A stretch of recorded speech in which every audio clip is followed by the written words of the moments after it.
Reptichip sets the standard for reptile substrates. Made from the highest quality coconut available anywhere in the world, Reptichip allows enthusiasts and keepers to provide their reptiles with the necessary humidity and thermoregulation required for your animals to thrive. You can support the podcast by heading to reptichip.com/snakeboy or visit the link in the description below.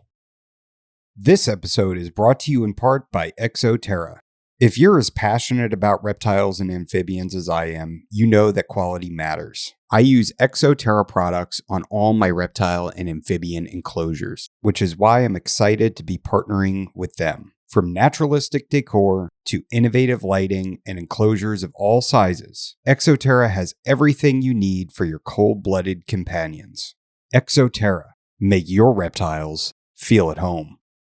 This episode is brought to you in part by Unlimited Exotic Pets. Every day is Veranda Day for Nick Lillis, and it shows. At Unlimited Exotic Pets, Nick produces high-quality monitor lizards with a deep commitment to ethical care practices and top-tier nutrition. These aren't just pets. They're responsibly bred, ethically raised animals. Whether you're looking for a new companion, starting a breeding project, or anything in between, Nick has you covered. Unlimited Exotic Pets, keeping and breeding quality without limitations.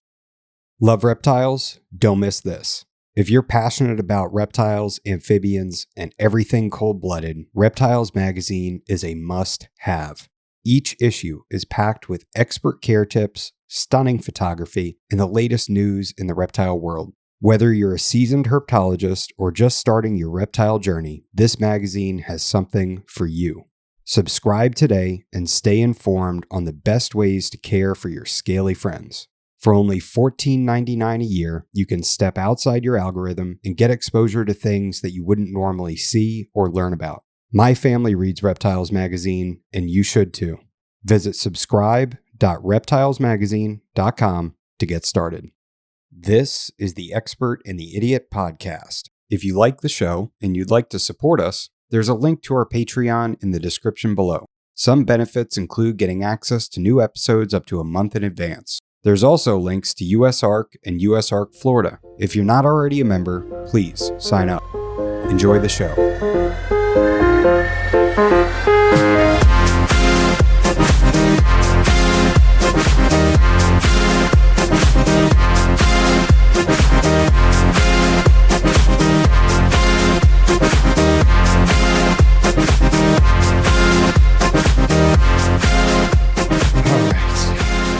You ready to rock and roll? Yeah, man. All right. Welcome to episode 106 of The Expert and the Idiot. Today I'm talking to Jason Hood of Snakes Unlimited. And I'm really looking forward to talking to you because you have like one of the most diverse collections, which I really love because I have a very eclectic collection myself, and just scrolling through your page, oh my God, you have so much stuff, like such a huge variety. Now, I heard you on Cush's podcast. What was that? Maybe like 6 months ago, 8 months ago, something like that. Back during probably. The summer, I think, sometime before Daytona. Mm-hmm. And you have a dedicated snake building where you're at? Yeah, correct. It's a 30 by 50. I kind of bought the property because of the building. Oh, nice. House is okay, but the building's pretty nice.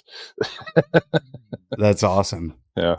Can you kind of like give me a rundown of like how the building is set up? Like, are there rooms, or is it one giant room that kind of everything is in? It's one giant room with one, I forget the size of it, one big AC unit on it.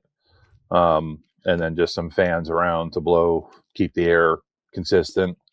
Only problem I've had with the building is kind of major, is that it's actually too warm. It's too well insulated during the winter time. It doesn't get cold enough. So that's been my challenge to figure out, because I'm not getting my animals cold enough to reproduce since I moved out here. Like I finally have my dream building, and production's gone to the shitter.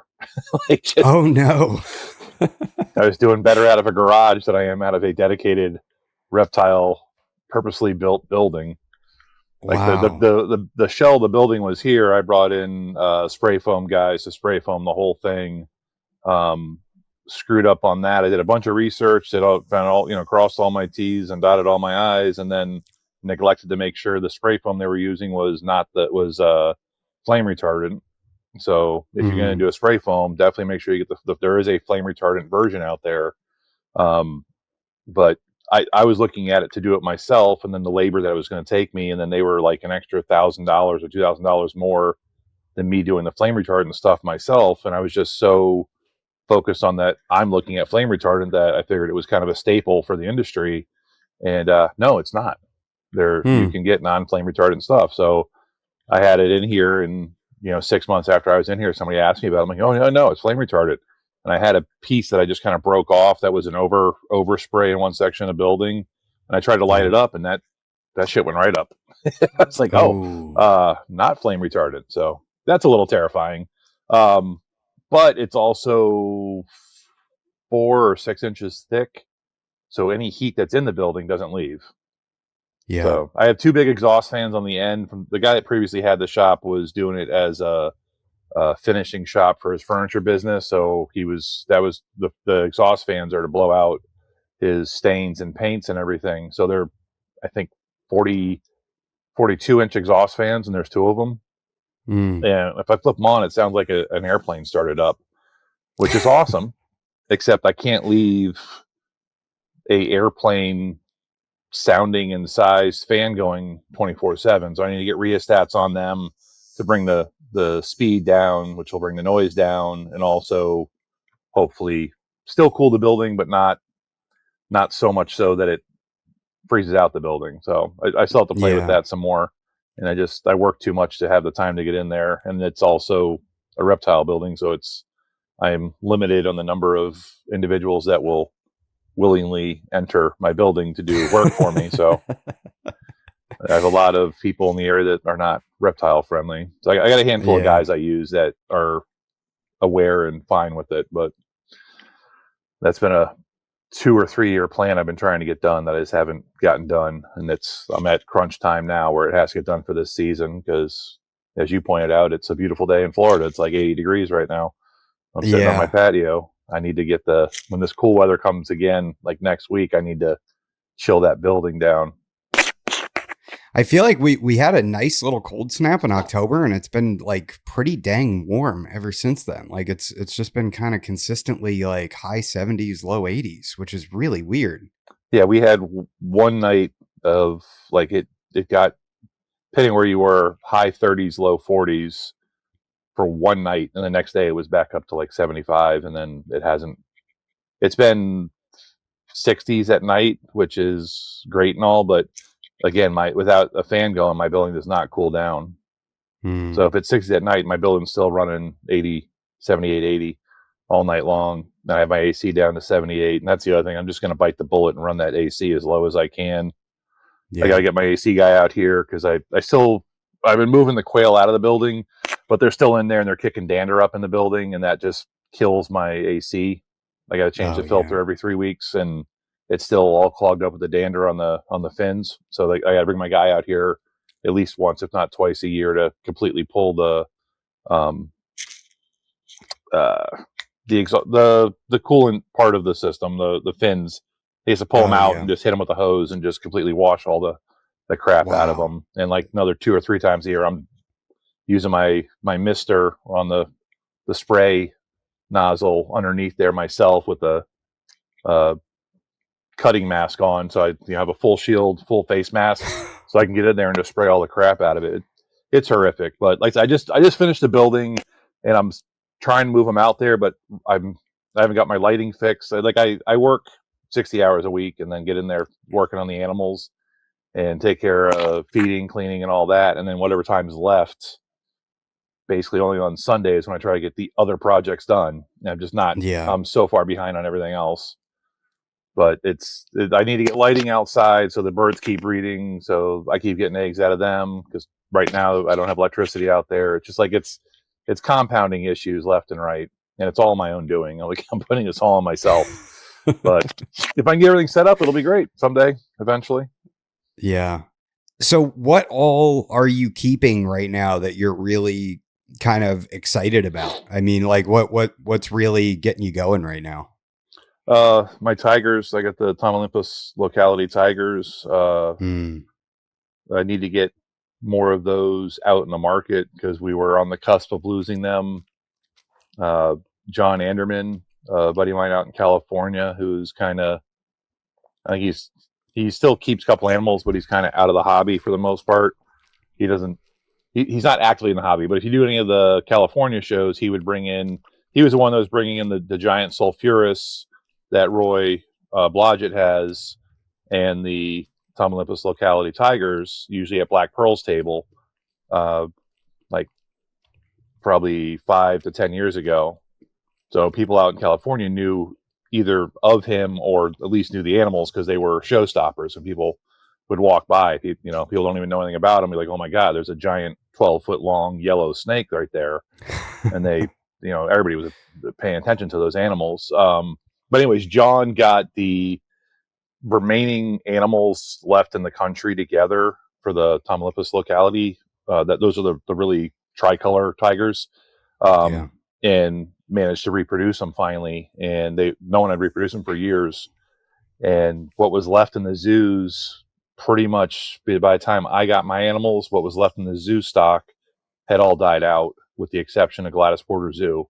So Gladys Porter has their animals because part of that breeder loan that John did was getting animals back to Gladys Porter, and then I have some animals, and there's one of my customers, Dave Stoneman, has some, and one other person out in Arizona has, I think, either a male or a female, but that is like the entirety of the captive population. It's less than 20 Wow. animals. So I really want to get those going, not just for my own personal greed, but because I definitely want more of them. But I need to get them out into other hands as well, in case I have like some horrible disease come through my collection, and then we're done. Yeah. They're just Yeah. gone. That's kind of terrifying. It is. Yeah. So and are they regulated in any way that they can't be moved in and out of the country? Are there any that Yeah, are in other just countries? just the Mexico thing. We Okay. can't get them out of Mexico easily. I'm not educated 100% on all of the things. I don't want to say that it's impossible to get out of Mexico, but no one's got them out of Mexico besides Gladys Porter Zoo legally that I'm aware of. And Gladys Porter did it on, I think, 8 animals 20 plus years ago or 30 years ago. They were doing a sea turtle study. As far as I understand it, that one was spotted in the mangroves during the sea turtle study. They said that we need that right there. Told the locals, get us more of those. 8 individuals were collected, I believe. I might be wrong on the numbers, but it's something, less than 10 animals were collected, but more than Yeah. 5, and they were brought back, and that was the founder stock for all those animals in the U.S. I'm sure a couple have come across since here and there that ended up here or there, but as far as legally, that's all I'm aware of. And I don't know of any in Europe, and the Chinese market is willing to pay me whatever I want to charge for them. So Really? there's not any in Asia. And Wow.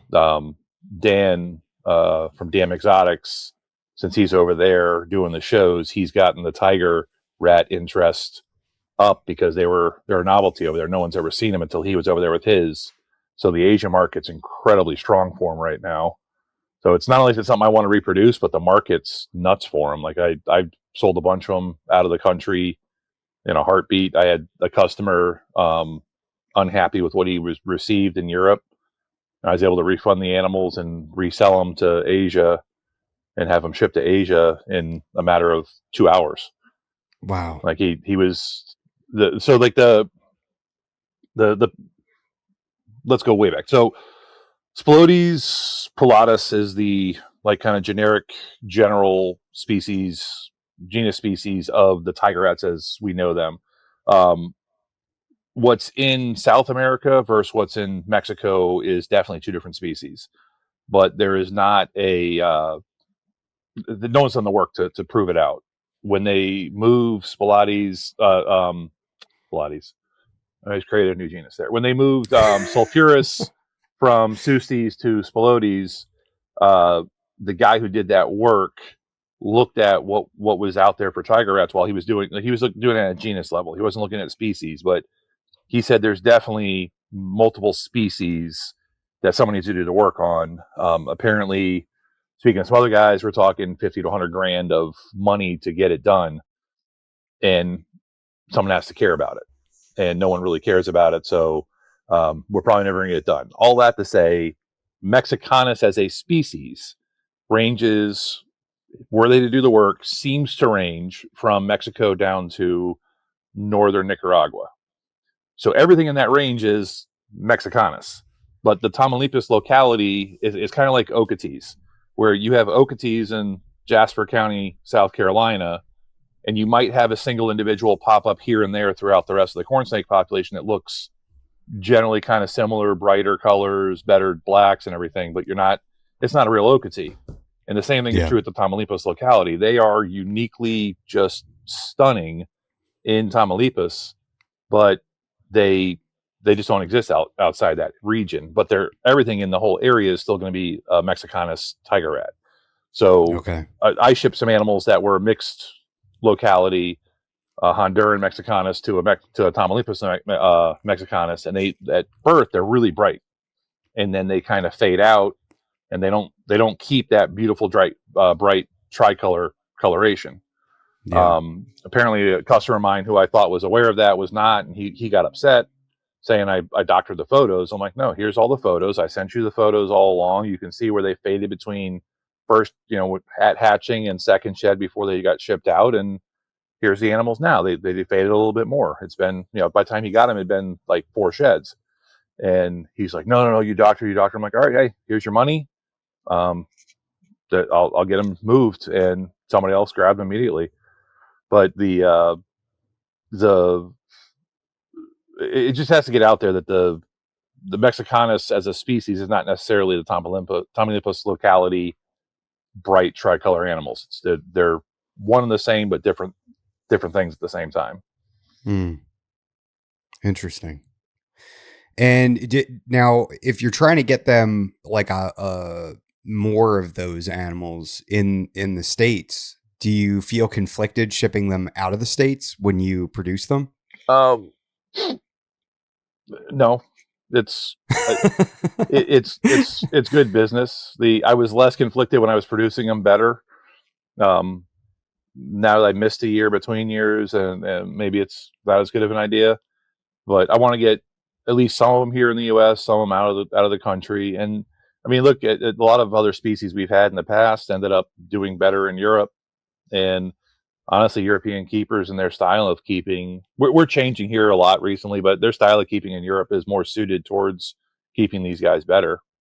I mean, there's there's one guy in, I want to say it's Germany. I can't think of his name right now. He's got I think it's a 8 by 8 by 10 walk-in enclosure for a trio of tigers.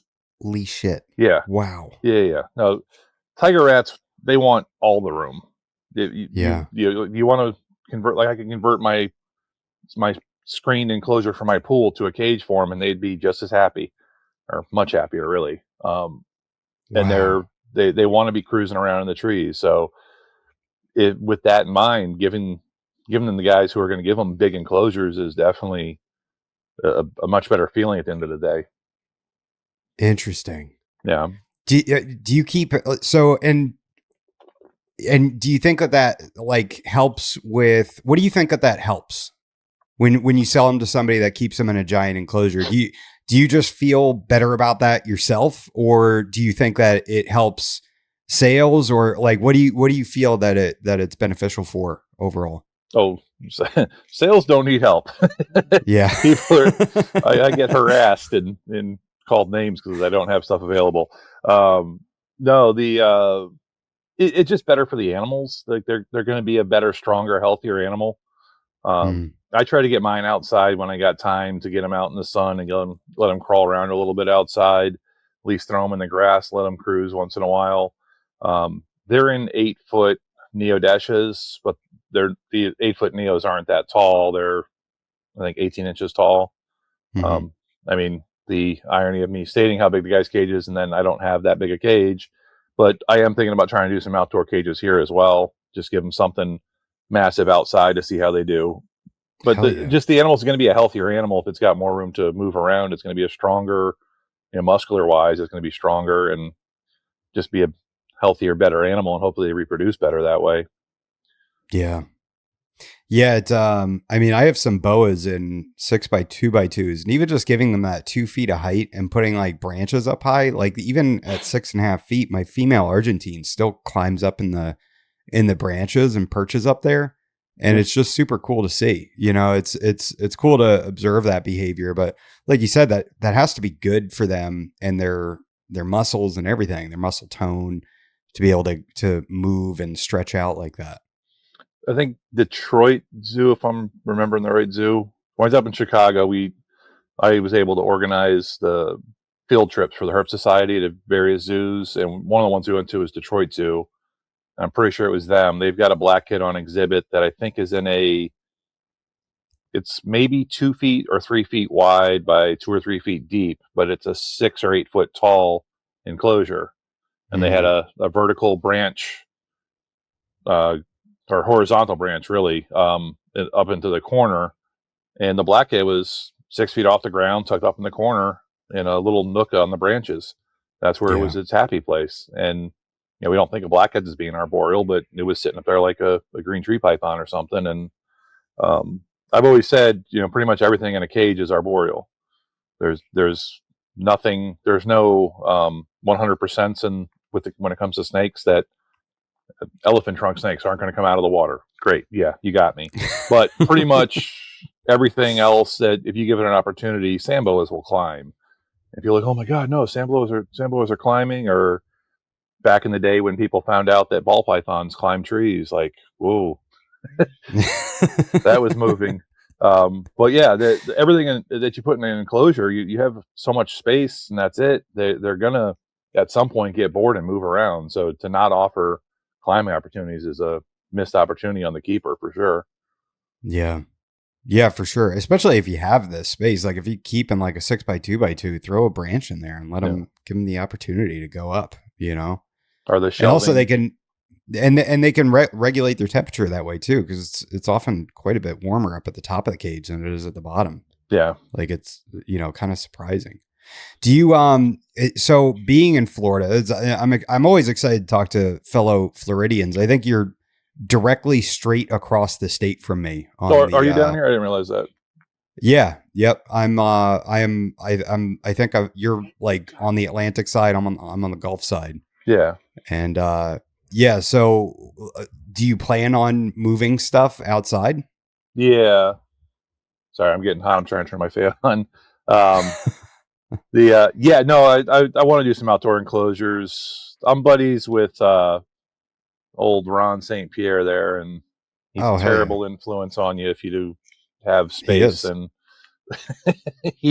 everything should be outside according to Ron. So that is one of my goals. I'm going to try to throw the blackhead enclosure outside, and it's definitely some tigers and some other options, because most of the Australian species, I didn't realize you were down here. You've been pretty much everything Australian would do fine outside, except for maybe some of the desert species. Like our weather's the same. So anything Australian can go outside pretty easily. Some of the other stuff, you got to if it's more tropical, like the tigers and stuff, I just got to account for that and give them a little something for temperature. Like Ron figured out pretty easily that if you have a larger enclosure outside, and you put a sheet of clear plastic or the corrugated plastic roofing material over one half of the enclosure, it's going to warm that end of the enclosure up dramatically. And so he was able to get his lace monitors basking outside underneath that, and got their temperature as high as they needed to be pretty much year round without any issues, and was having breeding success and whatnot outside because of that. And now he doesn't make it any secret. It's a pretty obvious thing if you think about it, but there's a lot of things we just don't think about. We have it's in all parts of the world. There's someone's come up with a solution, and we all agree that's the right solution, and we just kind of go with it. And then some people start saying, well, what are our other options here? What else can we do on this? And those individuals will go off and do something different. That's what Ron did. And then once he comes up with that solution, then it makes it so obvious to the rest of us at that point. Well, yeah, of course, if you do that, then you're good. Or for what was something he figured out, which again, going to Home Depot and grabbing cypress mulch off the pallet, if you get 2 bags down, you find out really quickly that second and third bag down, even though it's out of the sun, is kicking off a ton of heat from the decomposition inside the mulch. Yeah. So every year he goes and gets bags of mulch, layers them a couple layers deep inside the bottom of the enclosure, still in the bag. He was taking it out at first, but he realized leaving it in the bag actually keeps the heat in the bag, and it heats up. So that's how he's trying to isolate and heat his blue tongues right now outside. But it would work for everything else as well. It's just something that's emanating a little bit of heat, keeps it. If we have those cold nights where it hits the 30s, it'll be 40 plus underneath that bag, and that's where they're naturally going to go anyway. That's where we find stuff all the time down here. As you flip over, especially down here, we don't really find stuff under tins. It's too hot, except for January. Yeah. January, February, you can find them under tin. The rest of the year, it's not. But we carpet, plastic. That's where we find most of our reptiles when we go looking for them in the field. And he just kind of took that as a field guide and threw it into an enclosure, and it worked out great for him. So yeah, I'm going to do it. But it is those little things we got to figure out, and just make sure your enclosure is big enough to allow for the temperature variance, and that you can have your hot end, your cold end, just like inside. But then do the little extras that people don't think about that, like I said, Ron be able to figure out for us. Yeah. Yeah, he got me to keep diamond pythons outside. Yeah.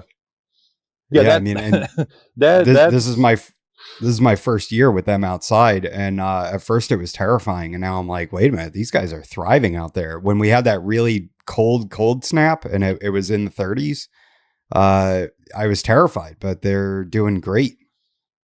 That's you just got to know your history on the diamonds, man. That's what the Australians have done forever.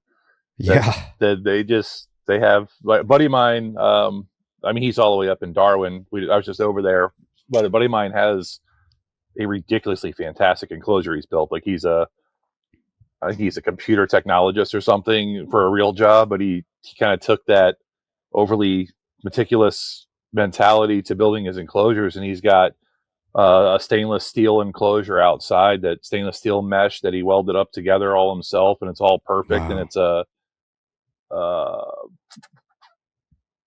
I gotta try it was, I want to say 4 to 5 feet wide by about 2 feet deep and 8 feet tall. Yeah. He's got them for Brettles, but and now he's just got the real super rare python that Gavin Bedford has. Damn, I almost said Kinghorn Eye, and I know it's not that. No. Owen Pelly. Owen Pelly. Yeah. He just got an Owen Pelly. He's putting in one of those enclosures now too.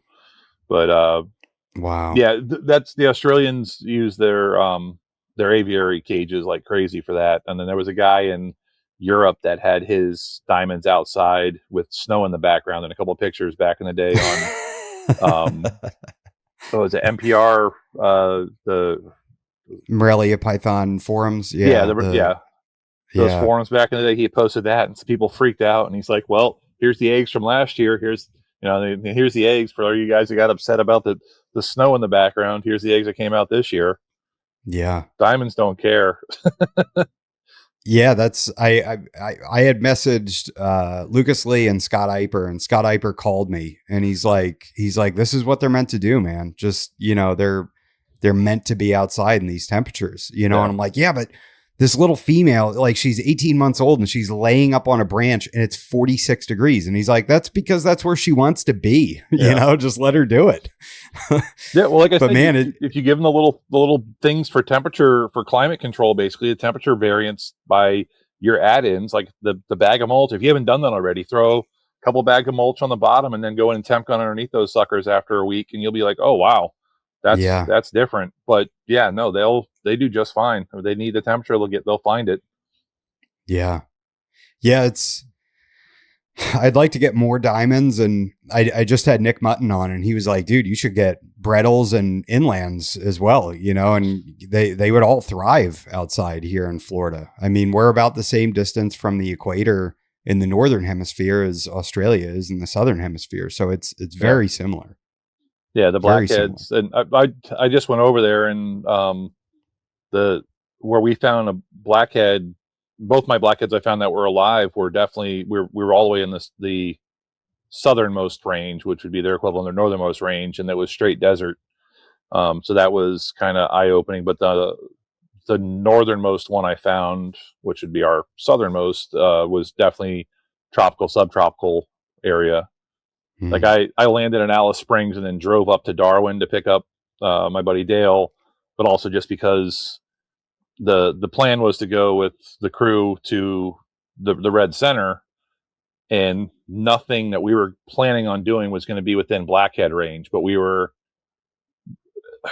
I mean, the equivalent of, I don't know. That doesn't really work for the U.S., but it was 1,300 miles to go up to Darwin and back. Yeah. I just couldn't see, being a blackhead guy like I am, being within a 5-6 hour drive of the lower the extent of their range and not going into it. Yeah. And so I had to. And then come to find out, the last night we were there, Jordan Parrott was like, all right, well, we got everything else we could get for pythons in the range we're in, except for blackheads, and Hood's the only one that got a blackhead, so let's go take that specialness away from him. So let's run out there and grab that. And he called it, man, and we got out there, and this like weird storm came in, and with like the dust on the road was blowing with us at about 30 miles an hour, where it completely Wow. obscured our view. So I'm like, all right, dude, we got to turn around. Got to turn around. Like we're driving with the wind. So we turned around past the other guys, and they were in the same boat where they were kind of riding in a dust cloud. And they're like, what are you guys doing? Like, we're going the other way. The dust is following us. They're like, yeah, we noticed that. So we all spun around, and Jordan kind of gunned it to get away from those guys, just get a little space between us.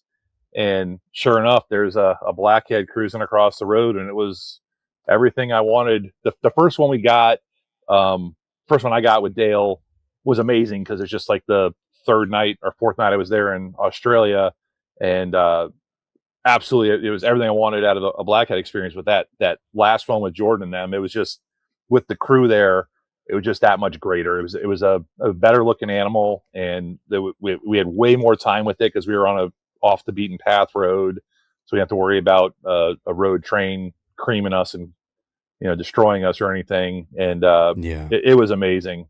But also, just I'm not a camera guy. I mean, I used to be. I just don't. I didn't bring my gear with me to go take a bunch of photos.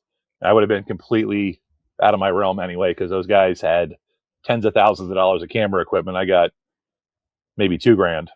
Like, Yeah. Yeah. we weren't going to take the same photos anyway. So I did my phone photos, and then I just started walking around the area and just getting a feel for the environment we were in. And it was that was really everything for me. Just getting they probably spent 30-40 minutes taking photos, and I spent about 5, and then just did a walk of environmental walk, just to get the feel and the vibe.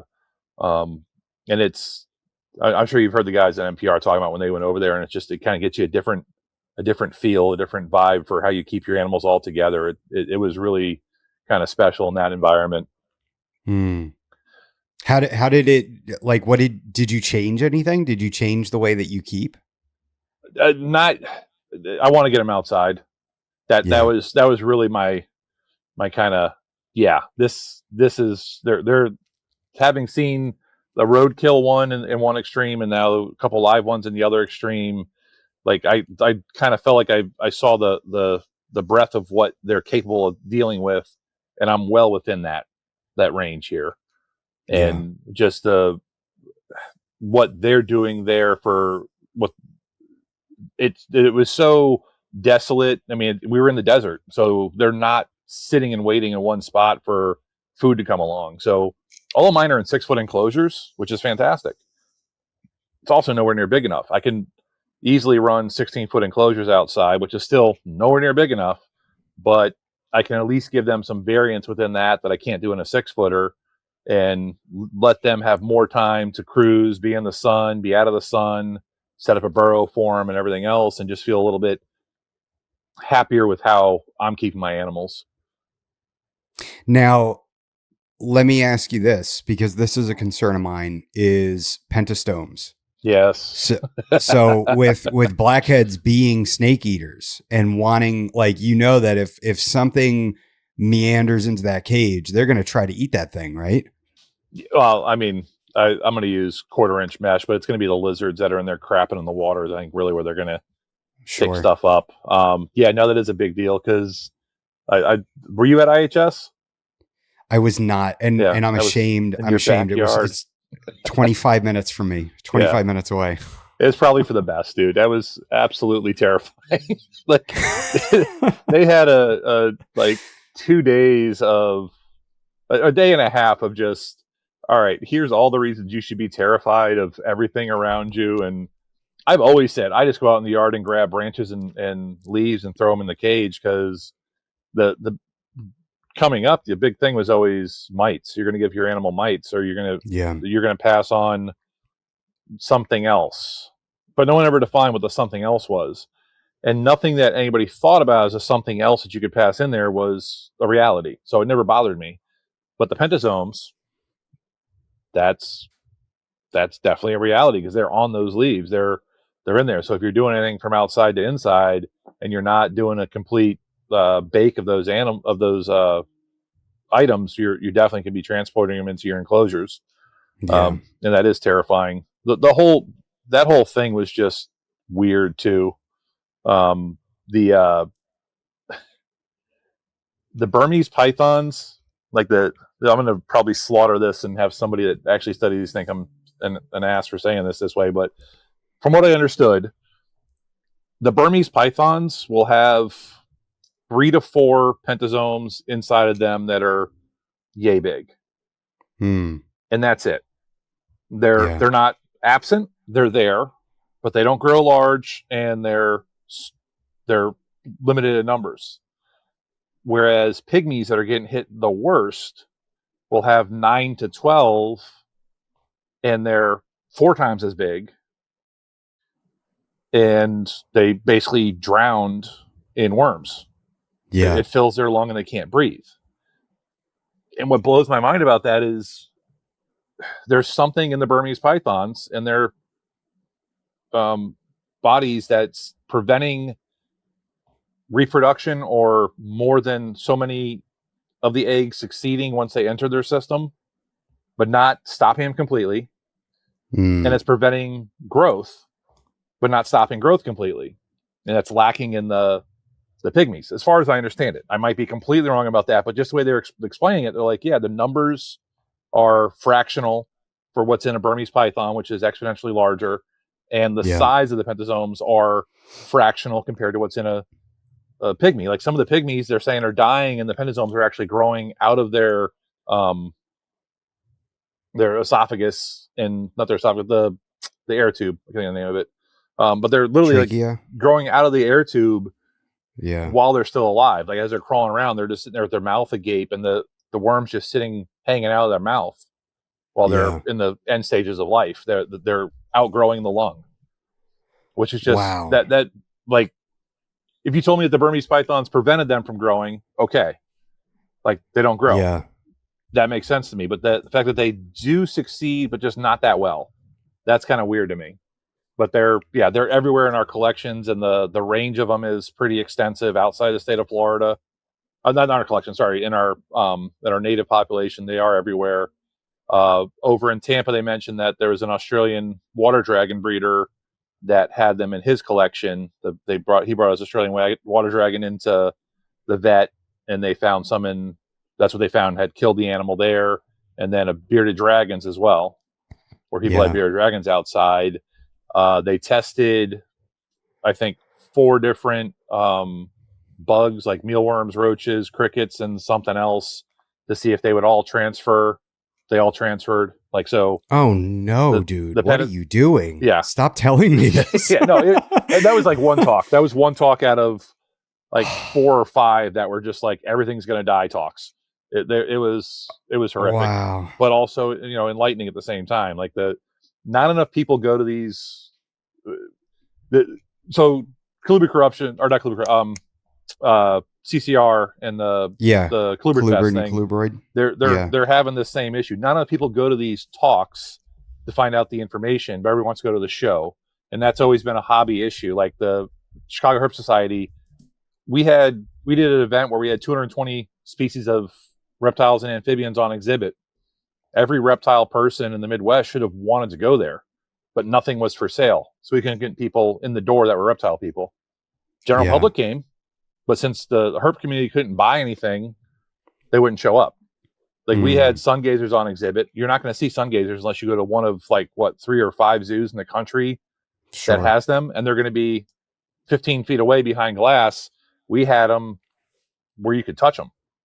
So anybody who was a lizard person should have wanted to be there. And never mind everything else. Like we just had a ton of really unique stuff on exhibit. Couldn't get people through the door. And it's that educational opportunity that the hobby pulls away from that's really a problem. Yeah. I mean, somebody just posted, who is your inspiration in the reptile hobby? That was their question, or it was probably AI on Facebook. But that question was posted, and the list of people that just named YouTube idiots as their inspiration, it was everybody. Like 90% of the people on there listed YouTube idiots. Like, where's our problem with the hobby? It's right there. People aren't showing up to IHS, which was fantastic. They had 100 people there, if that. Maybe if you pull staff and speakers off, you were down to probably 65 to 80 attendees. Colubrid Fest, similar numbers, and that was a fantastic group of speakers there. People from the hobby do not come out to these events like we should. That's the reason. Shame on me. Shame on me, Jason. Not just you at all, but just the herp societies had the same problem. When I was in Chicago, we had some of the best speakers you could ever possibly imagine come in there and give us absolutely insane talks. And we'd get maybe 100 people. We were in a major city with, I think it's 13 million people or something up there. Tinley Park is one of the best attended reptile expos in the country. We'd get 100 people in the door. We brought in Brian Greg Fry was in town at the height of his popularity. We got, I think, 120 people in the door for him giving a talk. And that's, if you're a reptile society person, those numbers are insane. Nobody gets those. Most people that have societies are having a dozen, 20, 30, 40 at most. So we were way above everybody else, but it was still fractional to what it should be for the number of people in the hobby that should be attending these events, because you're not going to learn anything online compared to what you will learn from actual experts in the field that are studying a specific topic for the last 5-10 years of their lives. You can ask questions to them that they'll give you answers to that you're never going to comprehend otherwise, that you're never going to get anywhere else. So that's the number one thing people should be doing, is attending these conferences like that. Do you think that there would be a way to marry the new technological aspect of the hobby, for instance, what we're doing right now, podcasting, and the Herpetological Society talks, and just record them, tell people like, hey, you should come, and then maybe put it up on the website for a fee or something, like a nominal, like a small fee, just to get people to be able to tune in. But I guess, like you're saying, the aspect of doing it live, you can actually ask the questions yourself in that moment. If it's pre-recorded, you can't do that. Yeah. No, there's CHS does it, I know for sure. There's the Herp Society down by you. There's two, I think, by you, that they, I believe, do some podcast type, not podcasts, but recorded videos on their stuff. And I don't know that they really get the hits they should get. Do you know where they're at? I should look them up, because I should get into some herp societies. Jesus. I got a couple good buddies that are over there, and I'm just drawing a blank. It's all right. We'll swap notes afterwards. It'll come back to me. My brain does not work like it should anymore. It's okay. One good car accident, and you ask me a question like that, it won't hit. Then 10 minutes later, I'll be like, yeah, here's all the information you possibly need. Well, and we're also reliant on the Google box these days, Yeah. It's let's see here. Calusa. So there's Calusa. Yeah, Calusa. Okay. I had to go I had to go through the Native American tribe that was over there, plus the river, plus this Calusa. There we go. Yeah. Yeah, so we have Calusa, we have South Florida Herpetological Society. Yeah, I'll have to check some of these out. Yeah, Calusa has they bring in some good speakers down there. CHS was we were blessed with the fact that we had an event that allowed us to make a $30,000 to $60,000 a year that we were kicking out funds to research, and then all those researchers that we gave money to as grad students, part of their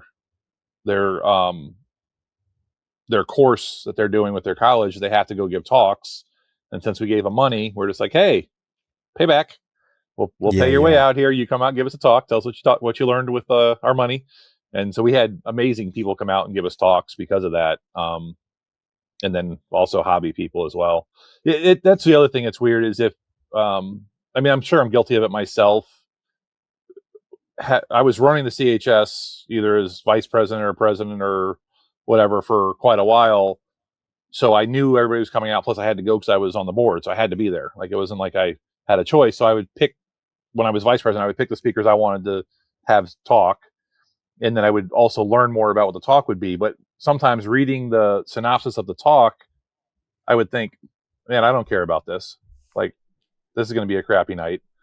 And then you go and sit down and have the talk. Well, like, I'm not a garter snake guy, for instance.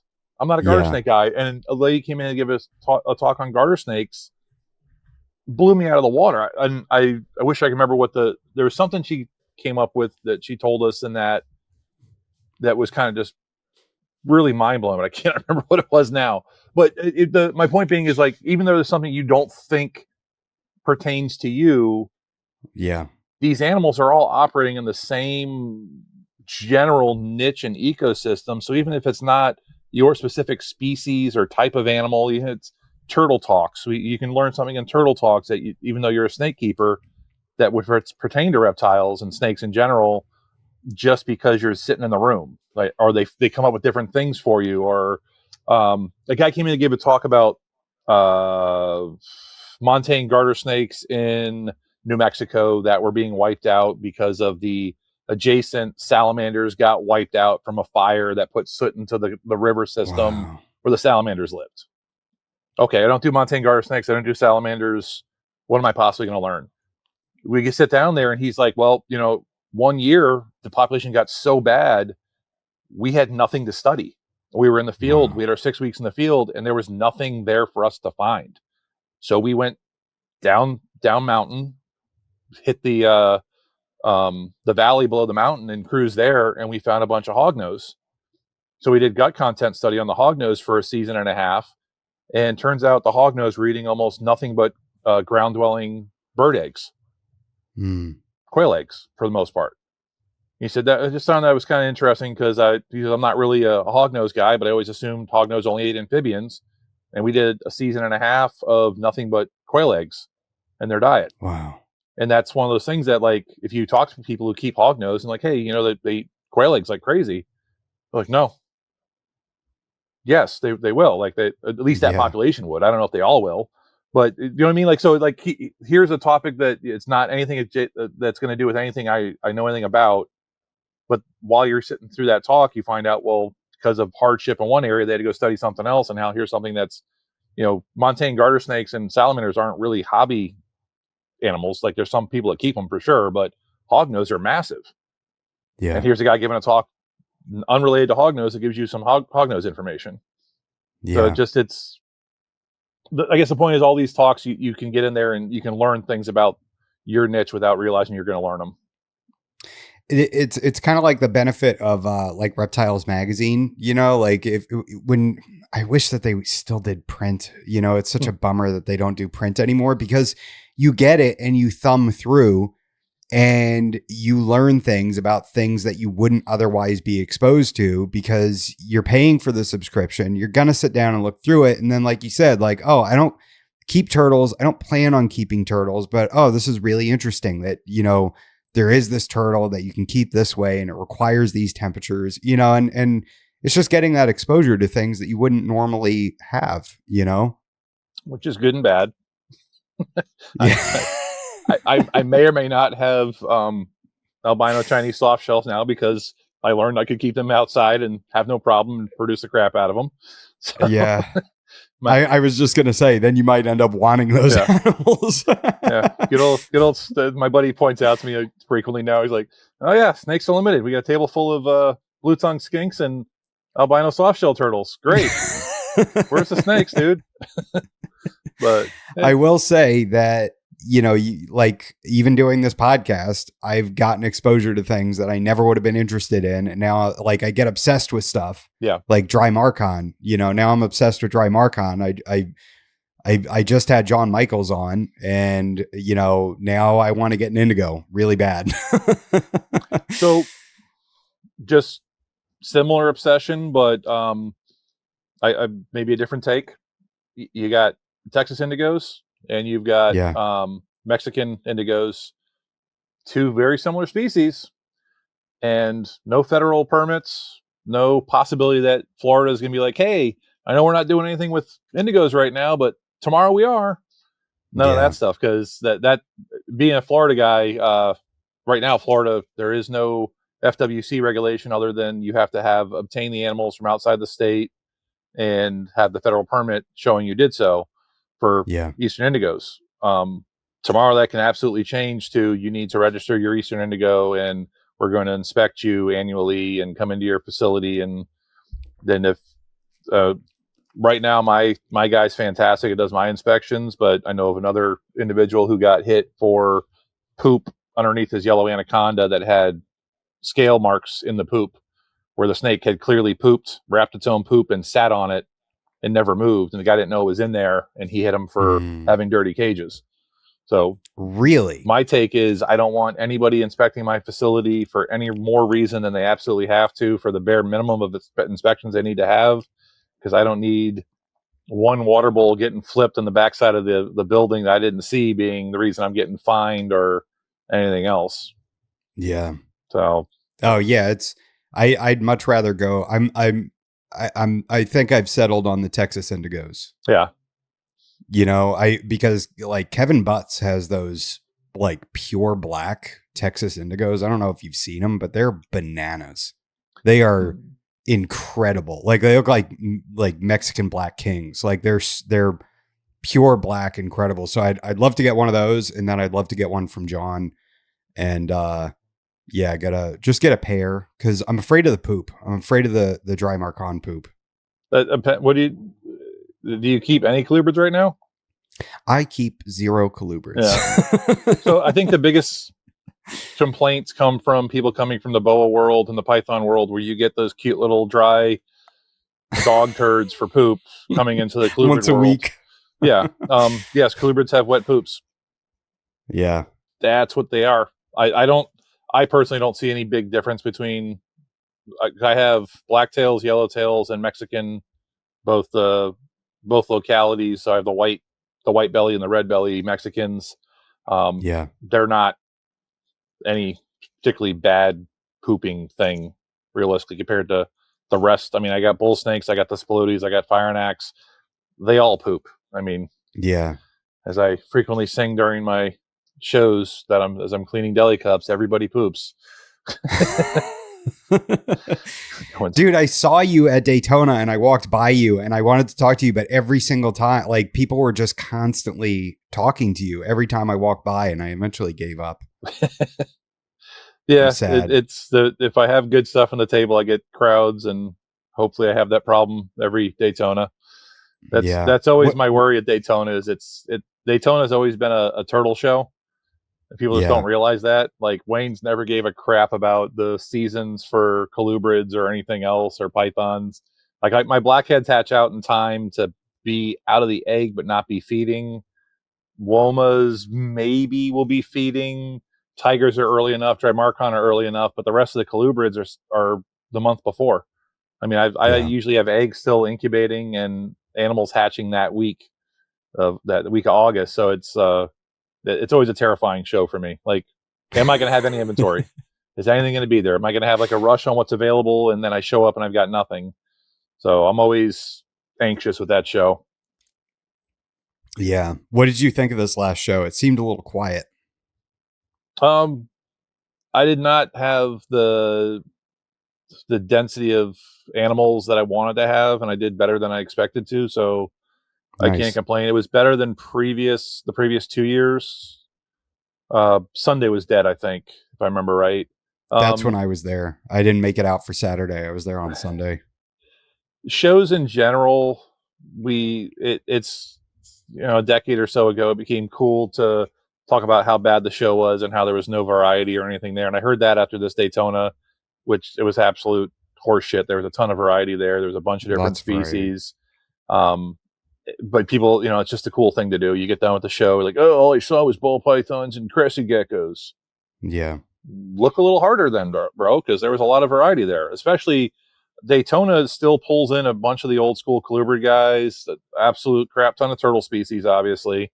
Wayne and Yeah. all of his turtle people show up. So if you're not seeing variety, it's because you're only looking at the same handful of tables you look at every show or something.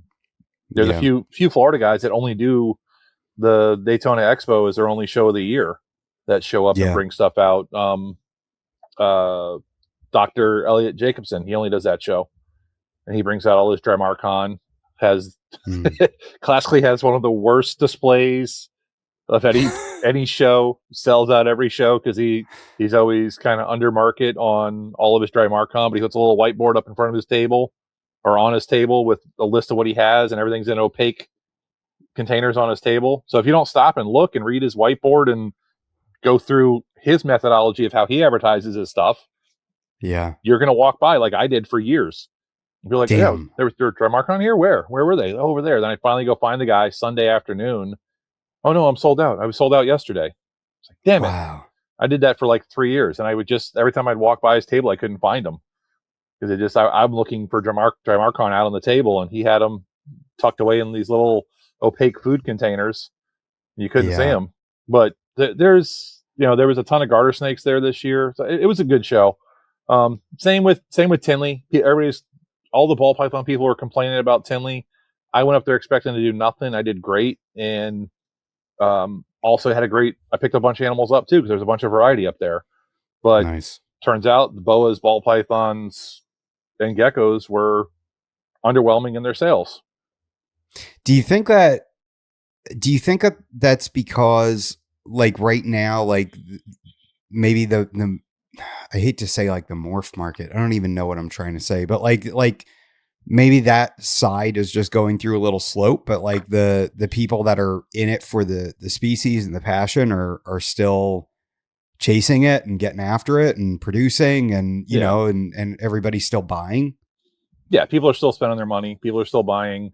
You have less of the investment guys, the less of the, I'm going to flip this to make the bajillion dollars guys. I mean, the ball python market, I started out in the hobby down here in Florida way back in the day, and I could have got in the ball python market on the ground floor.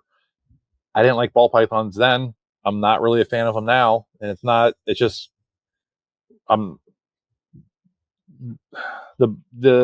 they're too placid for me. They don't do enough in the cage for me. So it's not the look.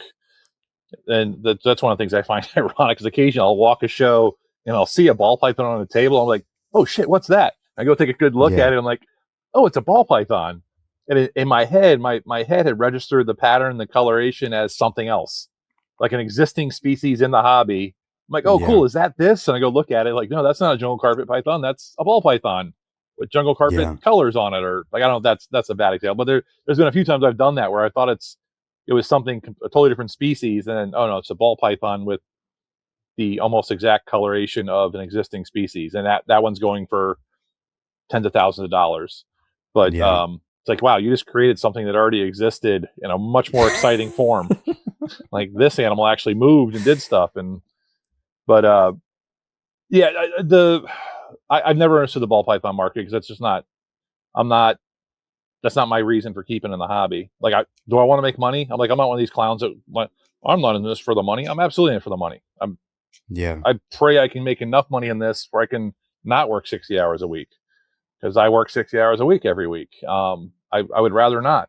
I'd rather be doing a bunch of reptile stuff, but I can make a whole bunch more money doing the reptiles to not have to do this 60-hour a week gig I do that takes me away from the reptiles, which doesn't let me make as many reptiles, so I don't make as much money. So it's that whole thing. But I'm also in it for, I want to work with animals I like. So if I can make money doing what I like, that's the ultimate goal. And I think that's where, like with Fire and Axe, Pacillinotus, I thoroughly love and enjoy those things. The tiger rats, I thoroughly love and enjoy those. And what sells them for me is, yes, they're beautiful, they're good looking, but they're odd. And I got to talk to people about them, and I don't mind talking to people about them. They're something fun to talk about. And then I start talking about the little interesting things about them, and people get their interest piqued, and now they become popular. It took me a decade or more talking about some of those species to get the general population of the hobby interested in them.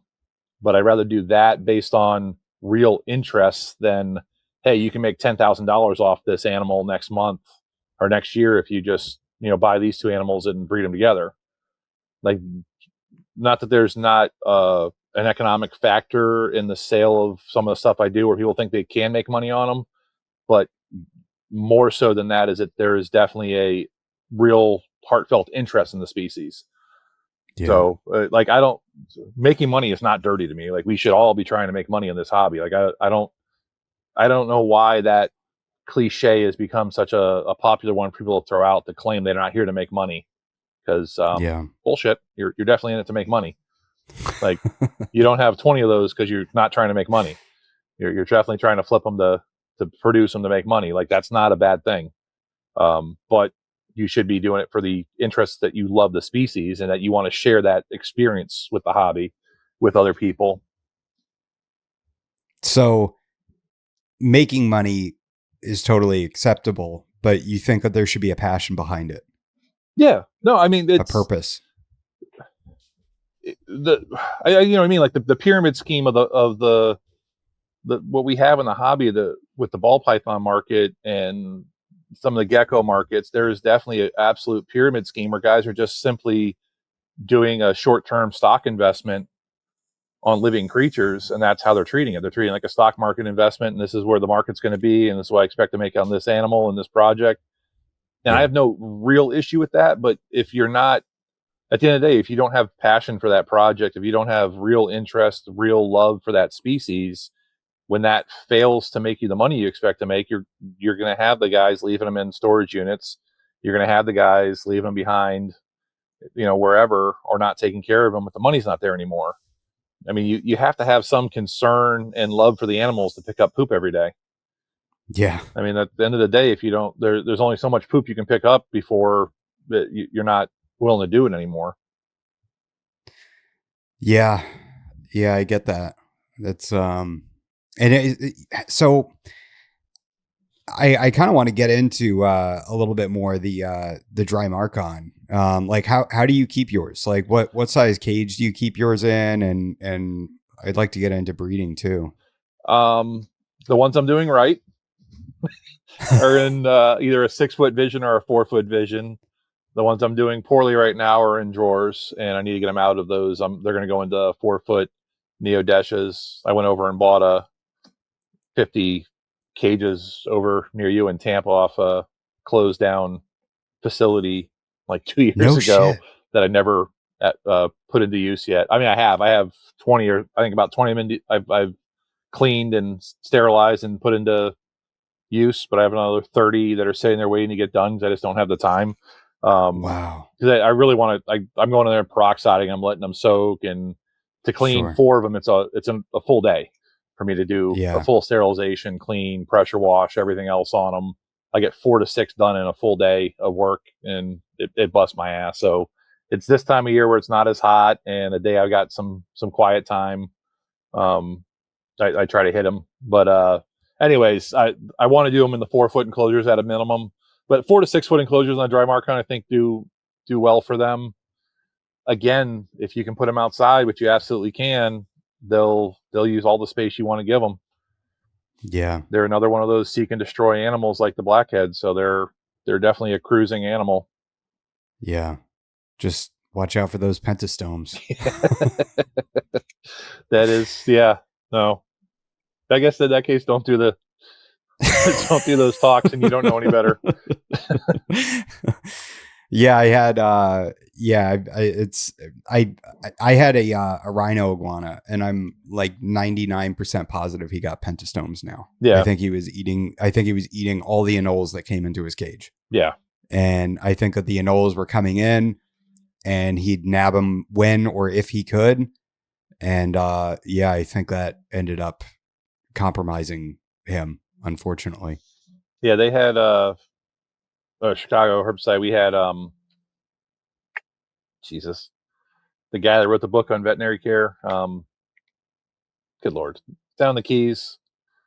You got to stop bringing up names. Just say there was a guy. Yeah, I just anyway. The guy wrote the main book on reptile veterinary medicine. Mater, Doug Mater.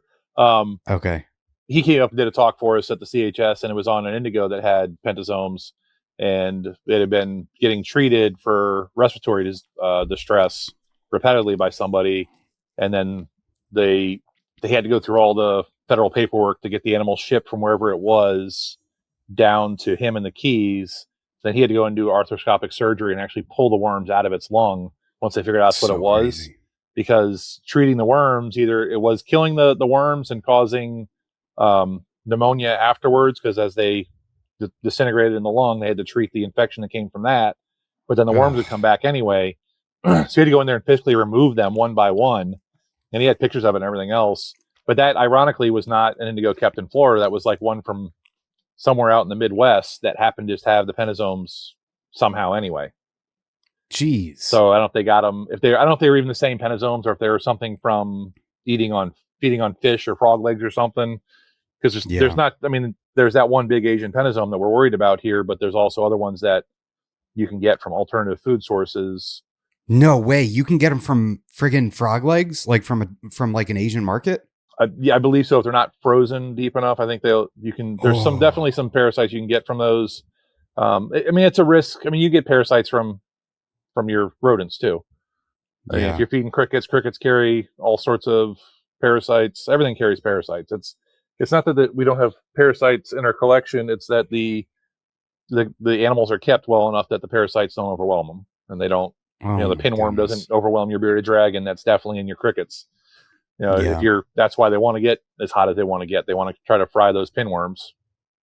I think that's where so crazy. Our collections get issues, and we're outdoor keeping. Ironically, while they might be more exposed to more parasites outside, it also allows them to have full sun exposure and full autonomy of their body heat, where they can better deal with those parasites, because you're not restricting them to whatever heat source you're giving them inside an enclosure. Yeah. Like, I know there's certain guys that want to keep their animals at 82 degrees or whatever their magic number is for their collection, and it's just a stationary number. Well, there's no fluctuation on their immune system either, so they don't get to self-treat their animals or their problems, infections or otherwise, by getting hotter. There's something that says that the temperature shifts causes a variant stress on the animals as well, and that allows certain things to take hold too. If you allow them to get colder, then they can get the whatever problems. So I mean, there's a plus and minus of everything. There's no single best method of keeping or doing anything. Everything has its bonuses, so you just got to kind of weigh all that out. So pentastomes are so terrifying, and they're a crustacean too. They're not even, it's like shrimp. Lung shrimp. Yeah, that's what Dr. Loafman said. He was like, they're shrimp from hell or something like that. Yeah. He was down here for that IHS as well, and that was I think where he got scarred for life as well. We all did. We all just sat there going, "Oh my God, no! Stop I talking. know. Please tell us more." Yeah. The worst thing Yeah. is that the one guy finished his talk. The next guy came up and he had a whole different line of basically the same. Everything's going to die from this thing as well. It's not just pentasomes. There's multiple things down here right now, and in the Yeah. hobby. So, do you keep your dry Marcon at ambient in your snake room? The 4-footers, yes, because I don't want to get them too hot. The 6-footer, Yeah. I give it a little 40-watt heat bulb just to give it a chance to get a little hotter. I had the female with that option. The Sonoran Mexican indigos I got in, that's the pair I'm thinking of. The female just came in smaller. A gecko guy had him originally. He tried to breed them too young, too small, and the female's just because she went through that cycle and produced infertile eggs, but she went through it way too small. She's kind of dwarfed because of that. So I'm just trying to give her an opportunity, extra food and extra temperature variance to hopefully grow a little bit more, get a little bit bigger. Yeah. Did you say you had blacktail and yellowtail Crebo? Yes. Nice. Yellowtail Crebo are so cool. They look like cobras. They look like king cobras, especially like the ones that are sort of like patternless, like where they're just that one solid color on their head and everything. I think the blacktails are even more cobra-like. Yeah, they are. I got I don't know if he's 5 or 6 foot, but he's a big, beefy, thick boy. And he definitely has some cobra look to him. That's so cool. He makes you double. I got to come visit you at some point. I want to see these Crebos in person. They definitely make you double think your actions as you're going to do feeding or cleaning and stuff, because I love all of them because they do have the visual oriented, like the fire and axe Psilonotus, the Sphelotes, all the tigers, the Sulphurus, the yellow belly puffing snakes, the Drymarchon, all are diurnal, day active, visually oriented hunters. Yeah. I have no problem with all the rest of them, all the puffing snake complex, basically, looking like they're going to attack me. The Drymarchon, however, that bigger, beefier head, I get a little bit hesitant. Like, okay, now we're going to play a game here. Like, I just go right in with the tigers and the Sulphurus, even the Sulphurus, which have that little mild venom to them. I just go right in, grab the water bowl, be as it may, whether I get bit or not, no big deal. The Drymarchon, we play the game. We distract them. We quick grab. We don't let them come get you. I've only got tagged once, and it was a feed response bite, but it was just barely a grab, and that was enough. They just look like they're going to hurt. Yeah, they're so intense. I love watching feeding videos of them where people go in and they like poke their head out, and they're like, "Oh shit, it's on," and then they're just like fully out and on it. It's so cool. Yeah, Sulphurus do the same. The tiger rats do the same. Psilonotus still do the same. And the Sulphurus are actually probably the fastest eating snake I've ever seen in my life. I've had them where they suck down a small rat in like 2.5 seconds. Like from grab to tail gone is like 2.5 seconds. Like the best I've got on video is like 4 or 5 seconds, but still, they grab and just. And but all of them have they're all the same, what they call bully feeders. Even the Sulphurus, which supposedly have the venom in them, or they do have the venom in them, but they're not waiting on the venom to take effect. I've had younger Sulphurus that I fed live hoppers to back in the day, and I saw the hopper kind of like walking inside the throat of the snake. I could see its little feet pushing on the inside of the throat. I'm like, dude, that's not cool. That I quit feeding live at all to them. I had one just was a bad feeder and would not take frozen, so I had to feed it live. And once I saw that, I'm like, we got to do something different. I can't. That's just terrifying. Yeah, like that animal's way too alive to be inside your body right now. But my friend just sent me a video of a Komodo dragon eating like a baby goat whole. Yeah. Like the baby goat's like laying on the ground alive, and it grabs it and swallows it, and you could hear it screaming inside of the dragon. That's terrifying. It's absolutely terrifying. And the dragon just gulped it down and was like, what next? Just totally Just cold-blooded killer. Yeah. Absolutely, 100%. Yeah, they're neat creatures. So the yellowtails, well, I mean, all your Drymarchon. So if they're in a larger enclosure, you give them like a hotspot, just something that they can have the option to go over to. Yeah, she doesn't use it very much. Like, Yeah. it's somewhat wasted on her. She just stays in the cool end. But I feel like I'd rather give her the option just for her particularly. It's for the growth. I just want her to have the best chance at growth because she's dwarfed by the male. The male's, she's slightly under 4 feet and the male's over 5 feet. Okay. And she got bred at like 3 feet. Oh, geez. Yeah. So it was a gecko guy. I didn't know what snakes were supposed to be for body length. I've said for years, if the question you're going to ask is this big enough? The answer is no. Because if you're questioning it, you already know the answer. You just want someone to give you permission for it to be their fault that it was too small. This guy either didn't ask anybody or got the sure, go for it. If she's too small, she won't breed response, which was especially not true with Drymarchon. If she's too small, the male will still go through the process whether she likes it or not. That's whether or not the female tries to escape hard enough to lose her head or not is the question, because they'll grab by the head, and if the female fights too much, they just rip the head up. Or conversely, if the male pushes too hard, the female, start ripping the neck off the male. Jeez. Yeah. I don't know if I want to breed Drymarchon now.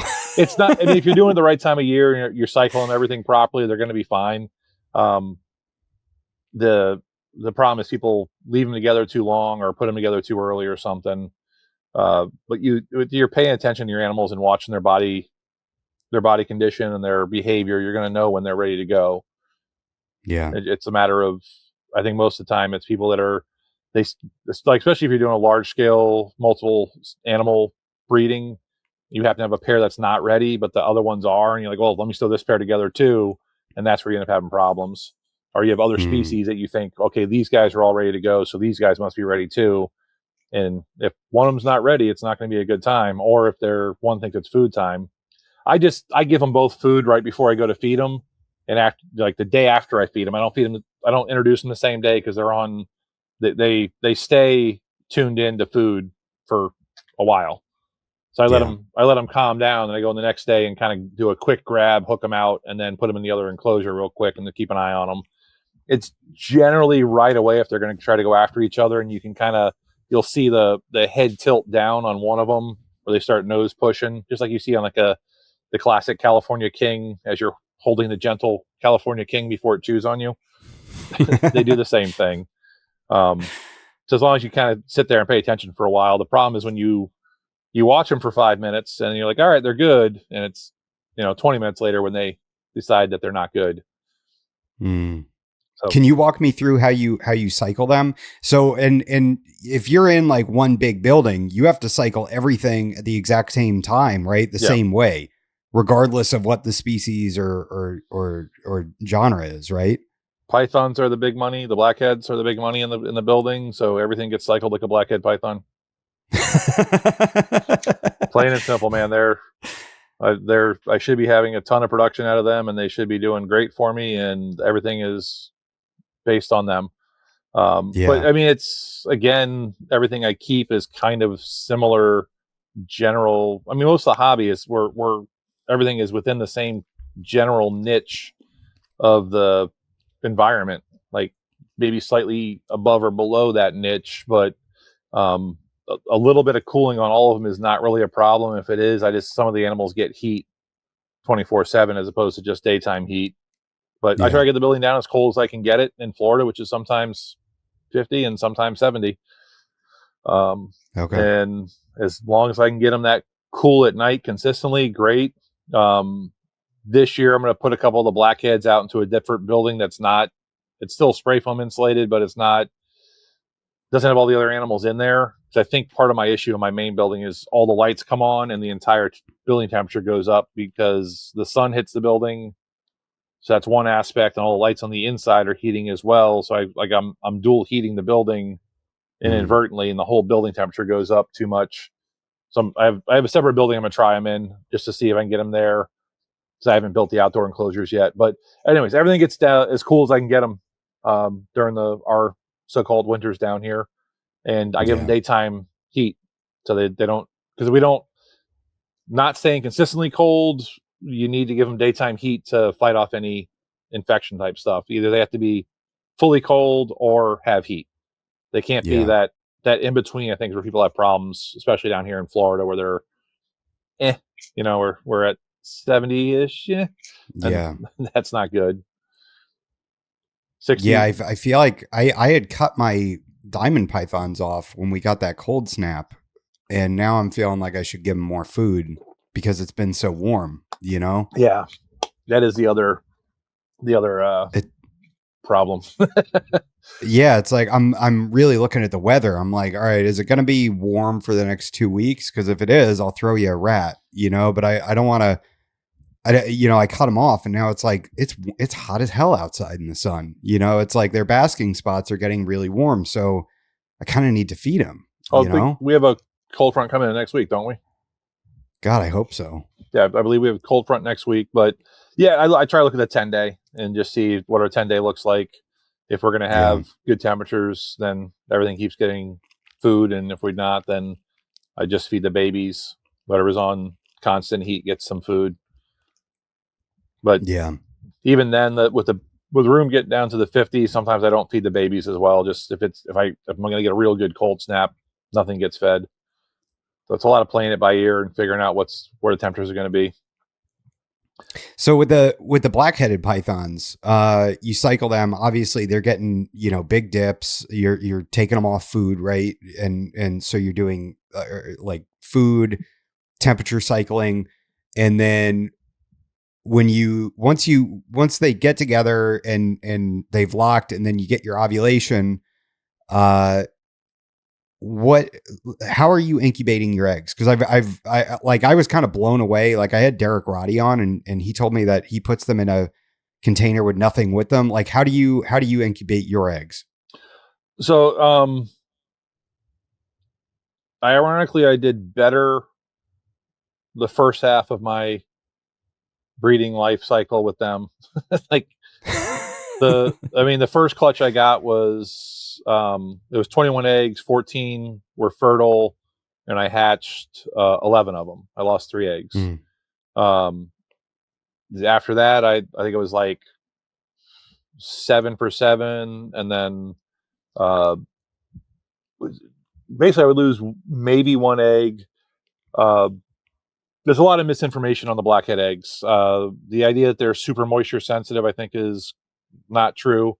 The reason that theory's out there is because you get the wet spot on top of the egg when they die. So there's a wet spot, obviously water drip there, right? Because there's a small wet spot and then it expands. So water's dripping from the top of your incubation box, right? No. If you take the time to cut that egg open, and I recommend this for anybody that's breeding anything. First step on a bad egg, before you toss it, cut it open and see what you got.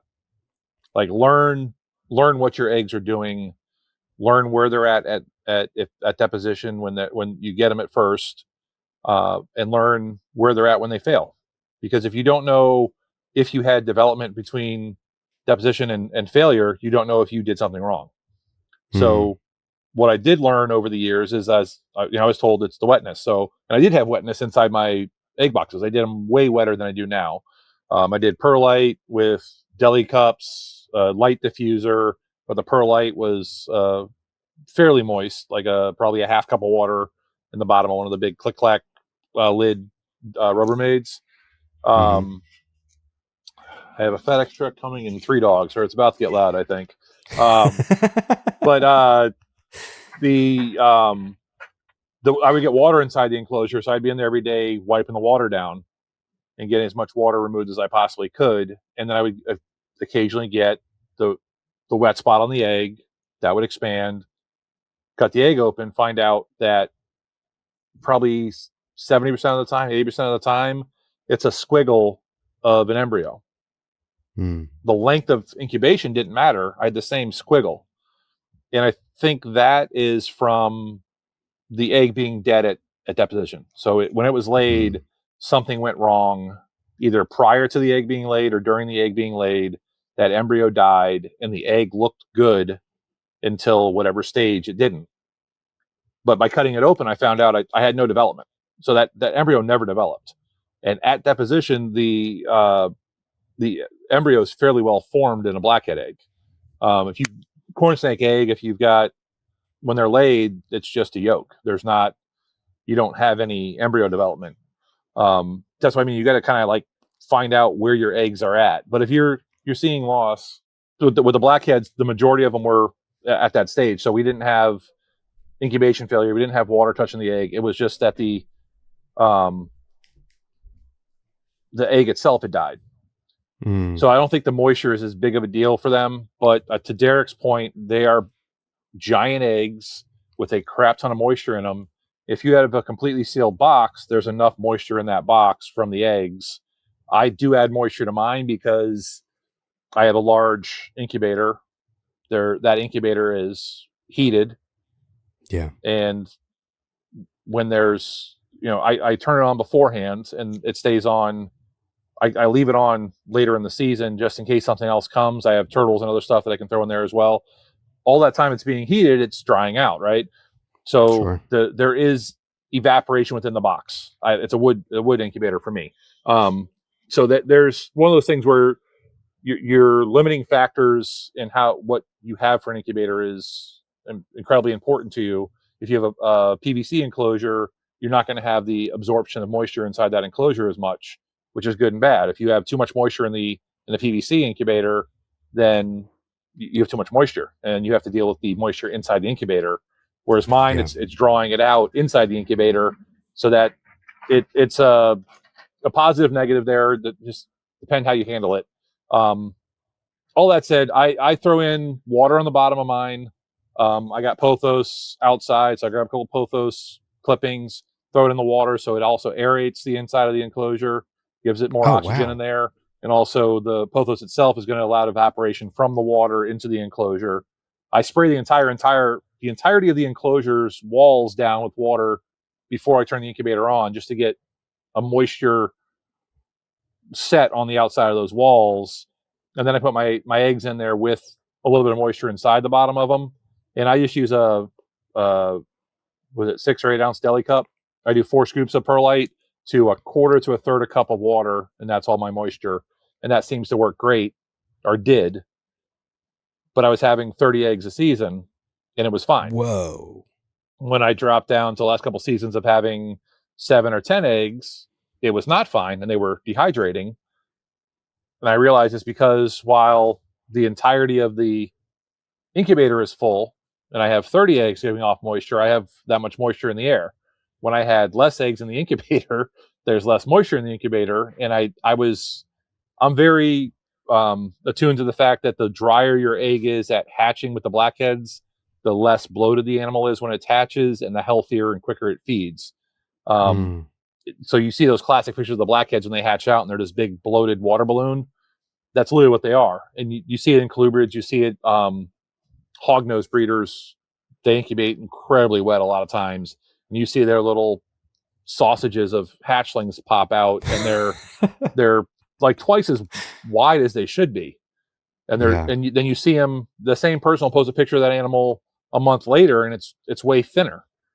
It's like, that's bad. That's not good. You don't want your animals hatching out saturated like that. Yeah. That's not good for them in any way. I did it myself with king snakes and corn snakes back in the day, and then somebody had pointed it out to me, and then that's, I mean, the big part of this hobby is you need somebody to point out to you, hey, you're doing that wrong. That look is bad. Like, people go, oh, look how fat and healthy it is. No, you want a fat, healthy. How do you say that? Like you want a dense, healthy snake. You don't want a bloated, healthy hatchling. And you don't want it to be water weight. Yeah. You want it to absorb all the yolk, and that's the tricky balance with blackheads to me, is having enough moisture in there that the yolk stays liquefied enough for them to absorb it all. Because I've gone so dry that I have eggs hatch out with skinny babies, so I've gone too far the other way.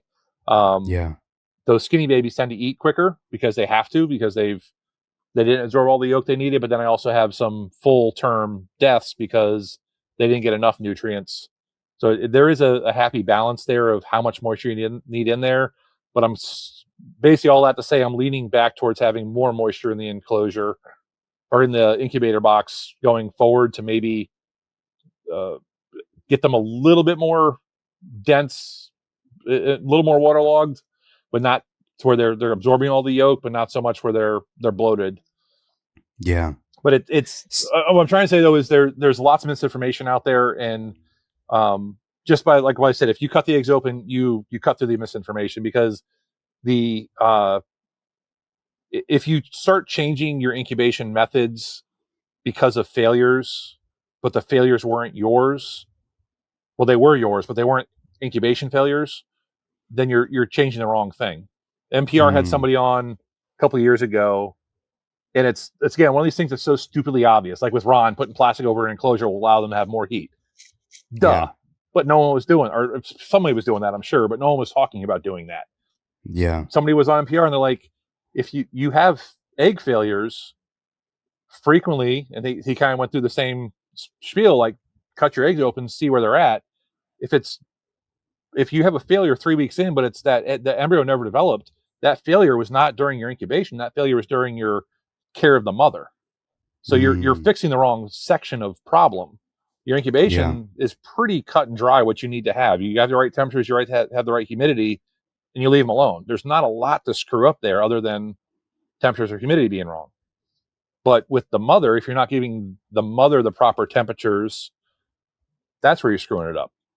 Yeah. So like with pythons, you'll frequently have a stage where they, with mine at least, if the cage in the room is too warm, they'll be plastered to one end of the enclosure up against the wall, trying to get as cool as they can possibly get, like a month before they drop the eggs, or 3 weeks before they drop the eggs. And I think that's where I have some of my failures, is the whole building's too warm.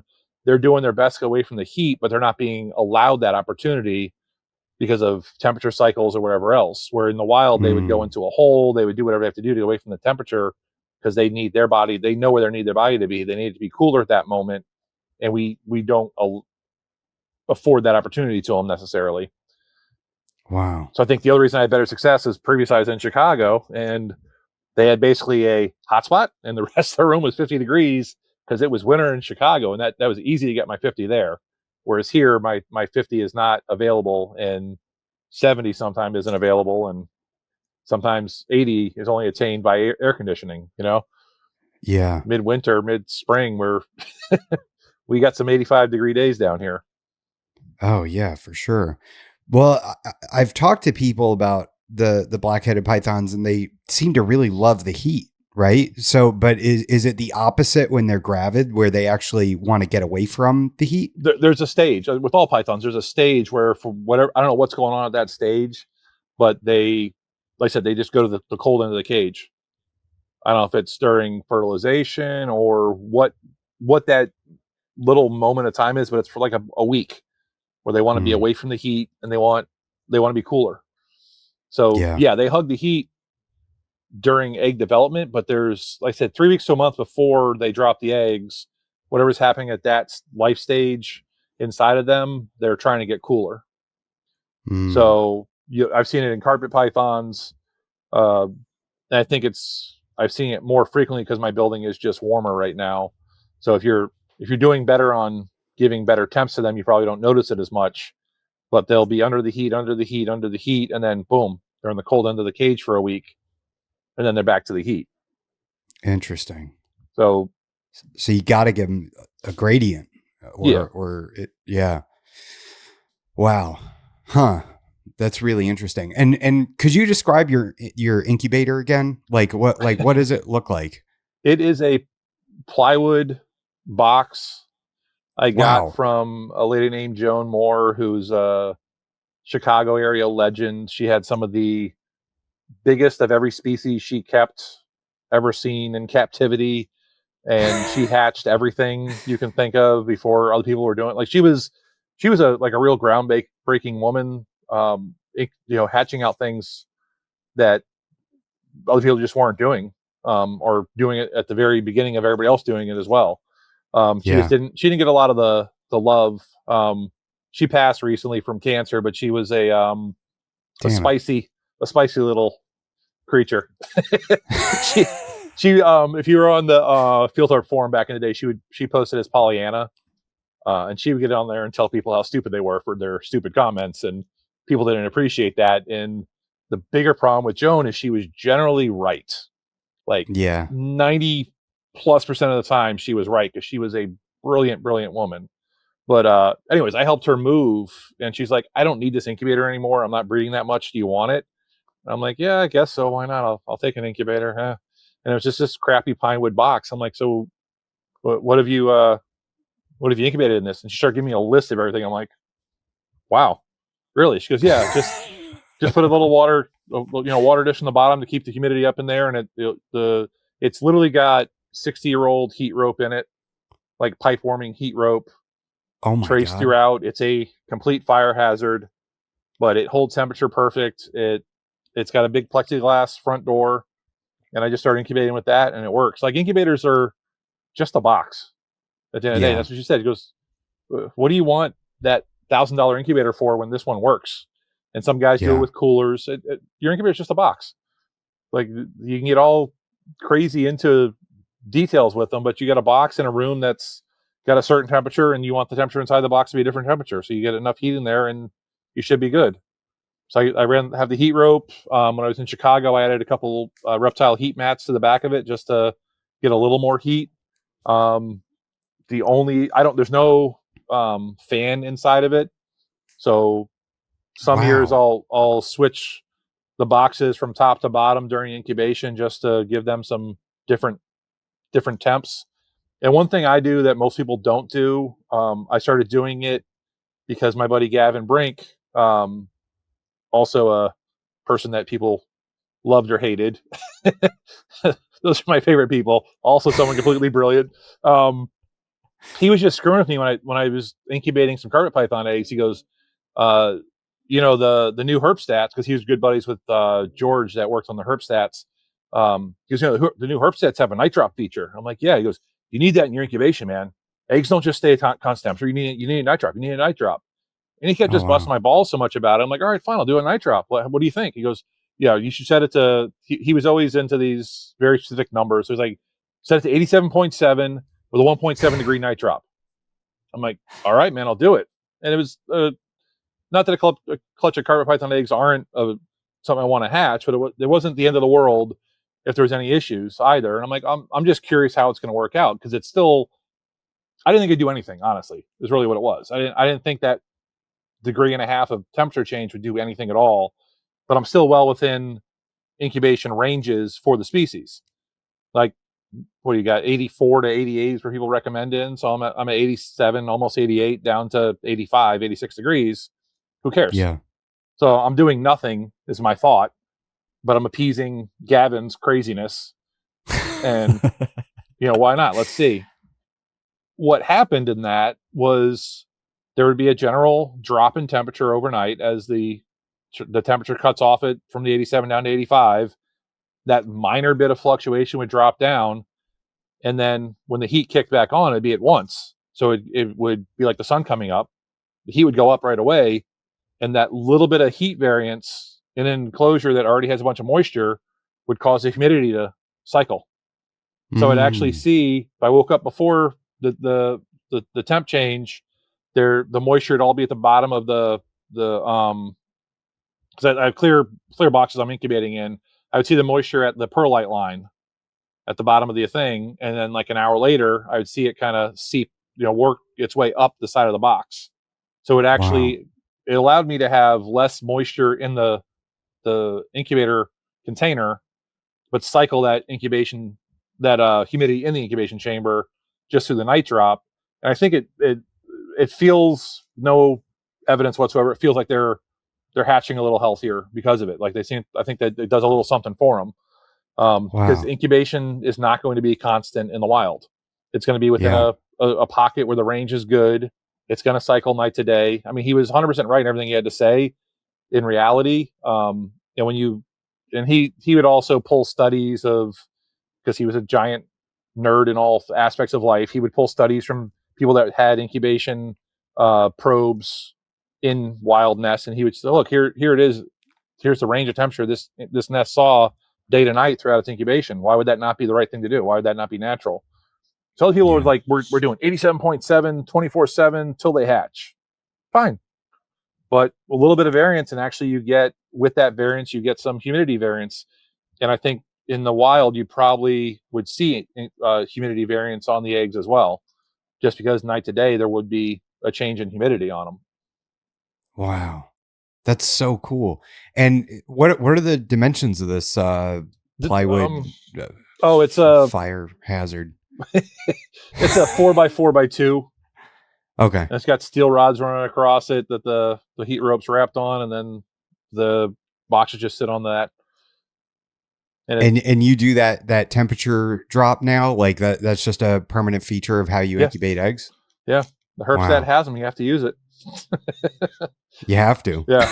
No, I've hatched a ton of stuff out with it. There's, whether it does anything positive or negative, I don't know 100%, but my hatch rate on the eggs that, like I said, I do have egg loss, but those majority, 90% plus of my egg loss is that embryo that never developed.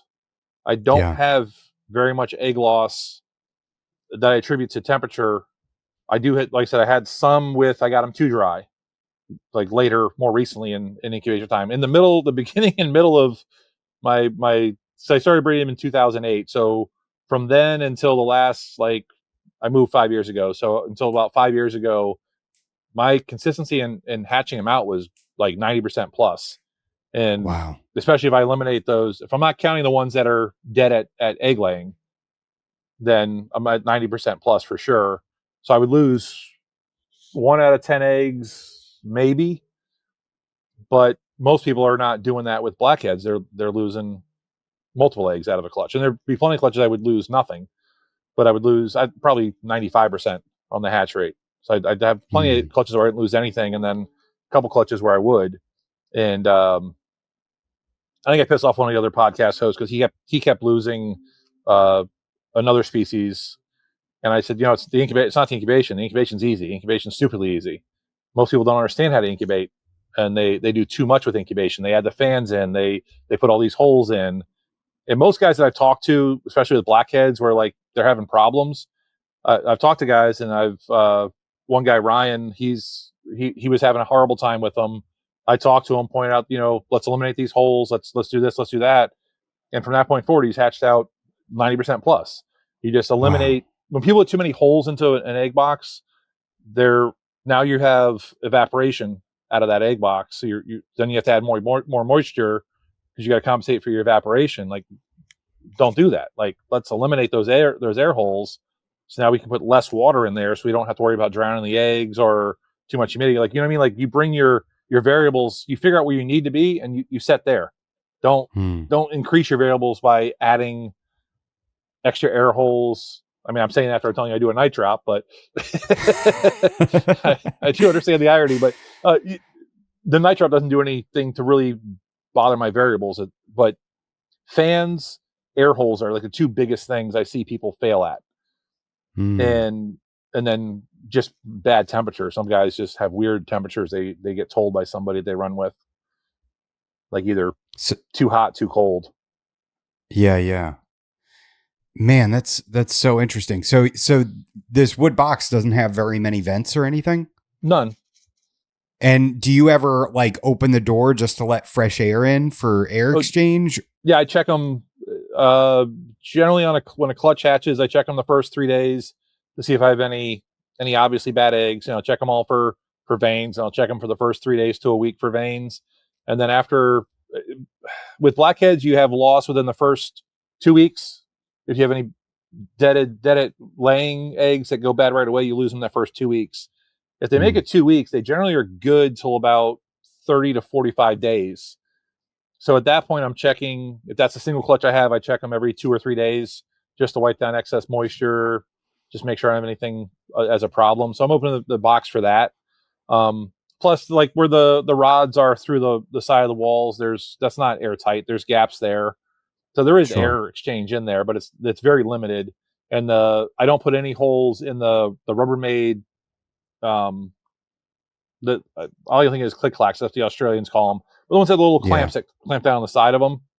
Sure. I don't put any air holes in those because there's just where the handle is. There's an air gap right there, and Sure. I don't feel like they're airtight. You can get them where they are airtight if you wanted to, and at that point I probably would add air holes, but I don't buy those because I don't want airtight. But yeah, I'm checking them at least every 3 days or so, and that gives them plenty of air inflow. I get to wipe them down, check on them, make sure if I have any issues, look for mold, look for dead eggs, move the dead eggs away from the good eggs. And that's the other. So here's another big pro tip that I was keeping quiet for a couple of years because I don't like to argue with people if I don't have to. That's not true. I like to argue with people sometimes, but when the eggs are laid, if you're catching them while they're being laid and they're not adhered to anything yet, if you grab a flashlight and candle them, you'll find the embryo. Take the egg, put it on embryo up. All these people will say, "Don't turn the eggs, don't turn the eggs, don't turn the eggs." Have you seen a snake drop eggs? When they're laid, they plop out and they roll. If they're inside the female, they'll still plop out and roll down to wherever they're going to adhere to, and then they'll squish them together to get them into a nice compact area. And at that point, they're still moving them. So they absolutely can be moved. To think otherwise is just dumb. But if you take the embryo and put it on top and then put it in your incubator box, the embryo does not have to find the top of the egg. So that's one place where you have egg failure and that's where you have that failure at deposition is the embryo's on the bottom. You put it in there on the bottom, and it has to migrate all the way to the top to get to the air bubble. And it'll sometimes get most of the way there and it'll just die. But whatever is causing it to do that migration is probably an air bubble on it itself will carry it, or the density or whatever it is that makes it happen will carry it to the top. But that animal, that the embryo died on the side of the egg. And by the time it gets to the top, it's already dead. And then you incubate it for 3 weeks or a month and cut it open and you find a dead embryo. So that was one thing where I eliminated, a couple eggs a year that I was losing. I didn't have that loss anymore by just candling them and rotating that embryo to the top of the egg right away. Because again, it's one of those things where you're told, "Hey, don't turn the eggs." Okay, that makes sense. I believe you. You're wrong. And now I know that. So now I don't believe you anymore. So now I'm going to do it what I think is the right way. And I do that with pretty much everything. If I catch turtles laying right away, I'll spin those son of bitches up to the top, like everything. If I can find the embryo and it's a loose egg, I find the embryo and put the embryo on top. Wow. So you're not one of these people that are like marking the eggs with, how they sat. That's my point. Like everybody who does that, you're chancing an egg loss for no reason. Marking the egg top when it's laid means that just take one step back from putting that mark on the egg and go, how did that egg get there? It was inside the female and she's twisting as she's laying the egg. She's doing this, she's doing that. They roll sometimes laying the eggs. There is no up or down. It gets plopped on the ground or in the nest box somehow. She's not laying it right side up. You know what I mean? Like the logic is the egg's laid right side up. If it's more than 24 to 48 hours after it's laid, the embryo's done what it's going to do. But you eliminate it having to do that by just putting it on top. Again, variables. Eliminate the variables. Does that embryo have enough oxygen within it to get to the top of the egg where it will start doing the air exchange again? If you put it on top, it definitely does. If it's anywhere else, then no. That's something I point out to a few guys, and I've been people, no. And then, hey man, how'd that incubation go? Yeah, I lost a couple eggs. Yeah, I did tell you. Yeah, I don't think that's what it was. Okay. Like, I'm not going to push it too hard. Like, just believe me or don't believe me. So you do now the actual, what'd you call it? Like a click clack box? Yeah. How often are you like actually going into those boxes?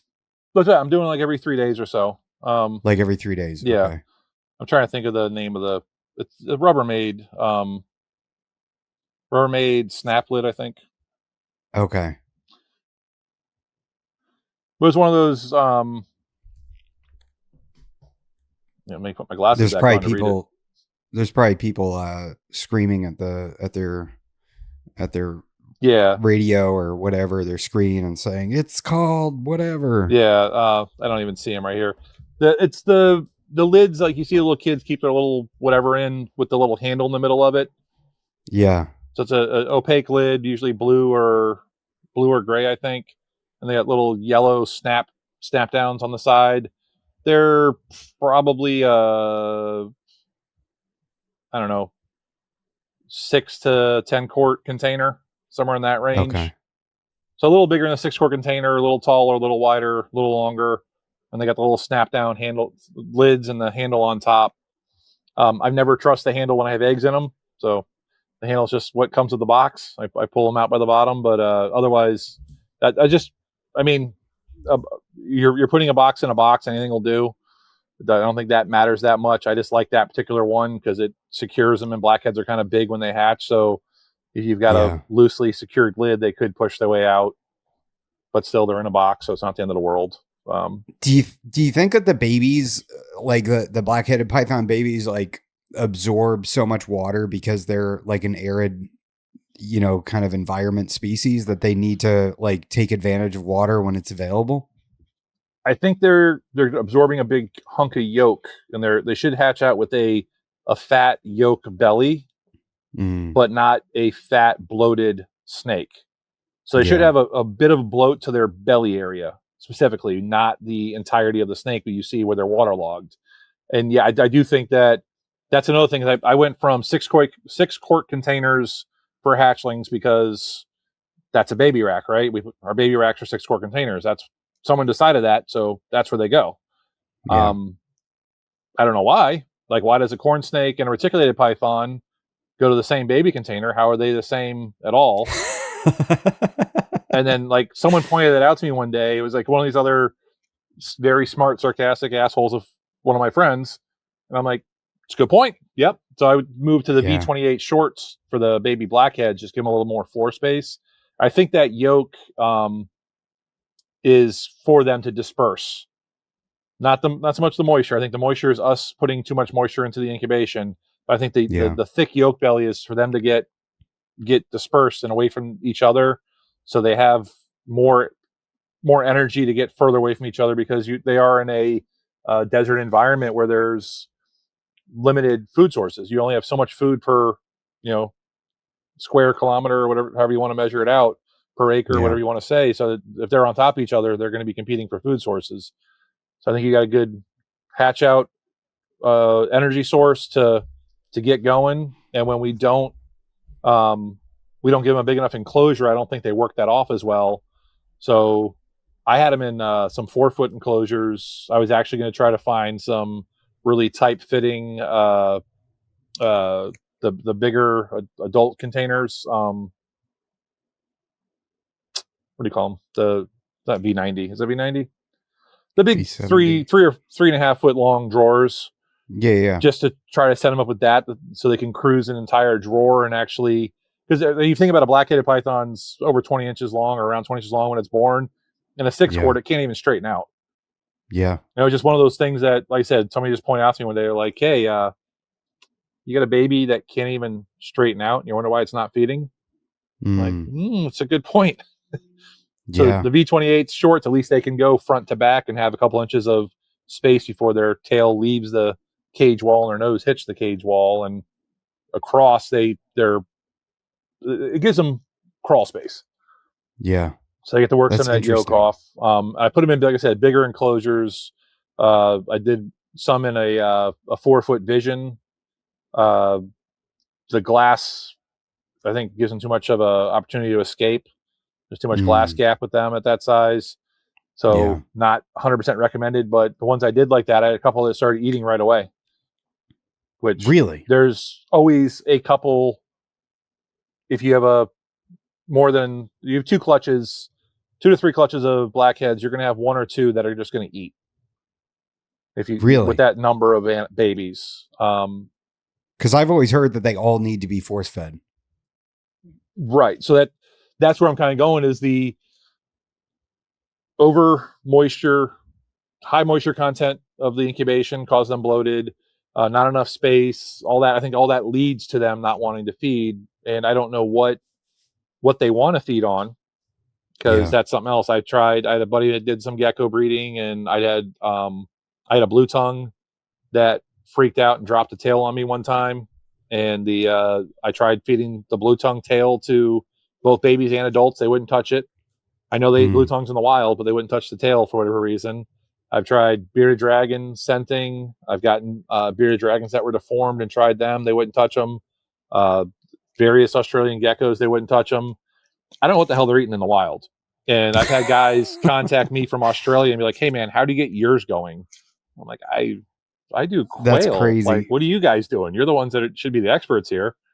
Yeah. And whoever is doing well with getting them going in Australia is just not talking about it. Whatever secrets they have, they don't let them go.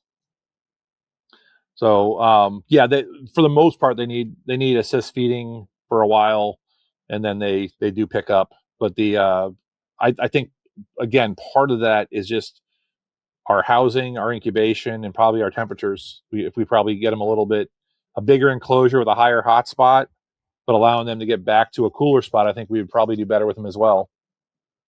Interesting. Yeah, there's such a fascinating species. I mean, high dollar snake, they're like not the easiest to get started. Like there's so much going on there.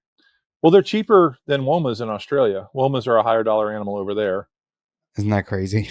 But our womas here are just, I don't know if it's the lineage we have. We don't have any feed problems really with them. I mean, minor feed problems, but not, for the most part, they all eat right away. And we have no problem getting to breed and reproduce here. Blackheads have just been, and I think womas were originally more expensive here as well, but blackheads just have proved harder to reproduce and start.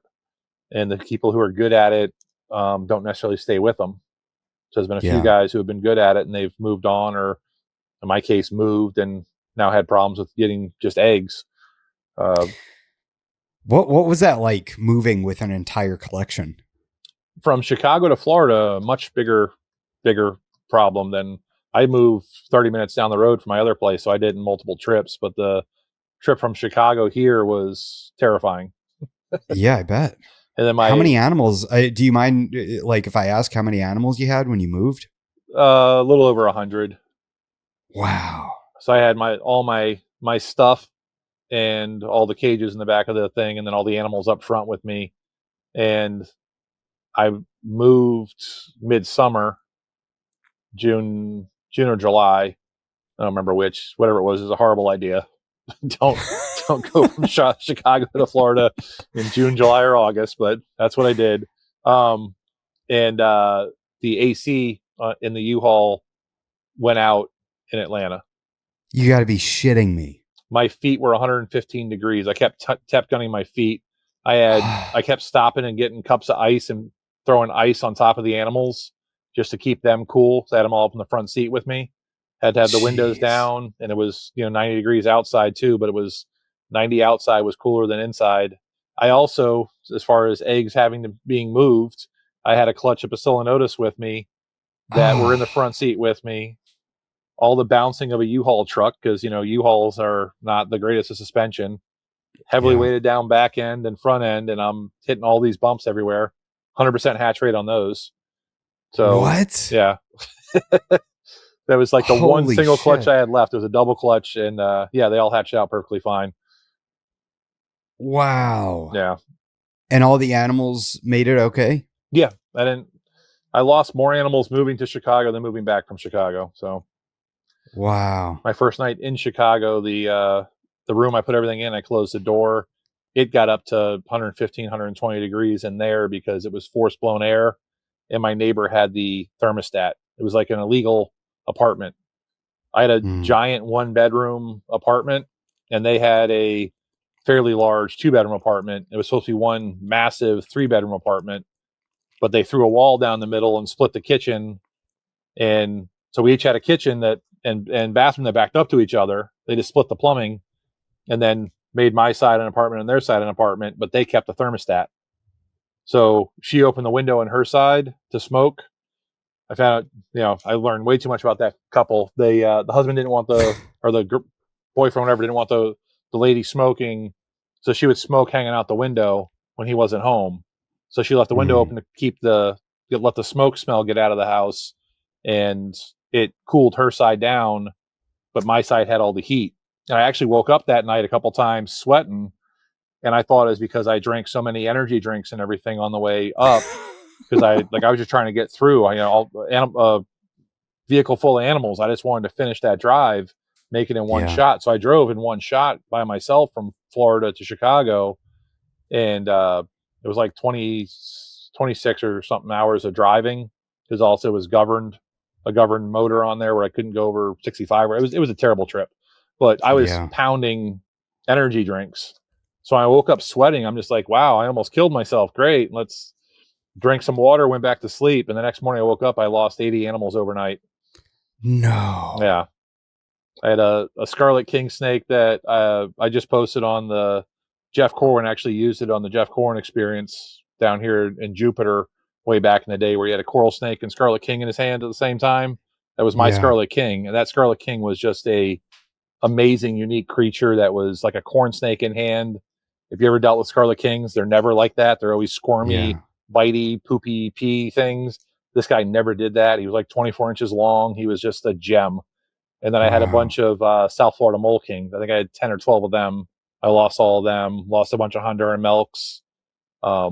Everything that I had of value to me personally, there wasn't like any of that was high value animals, but everything I personally valued, I put closer to the heat, and the adults I put further away, and the heat was just running nonstop and just cooked them. And I closed the door, and I freaked out. I'm like, dude, what if I had a child and I put my child in this room? My child would have died overnight. Like, this is insane. Yeah. This can't be right. And then after I moved out, someone had pointed out to me that with that thermostat on the other side, it was actually illegal. That was not allowed to be that way.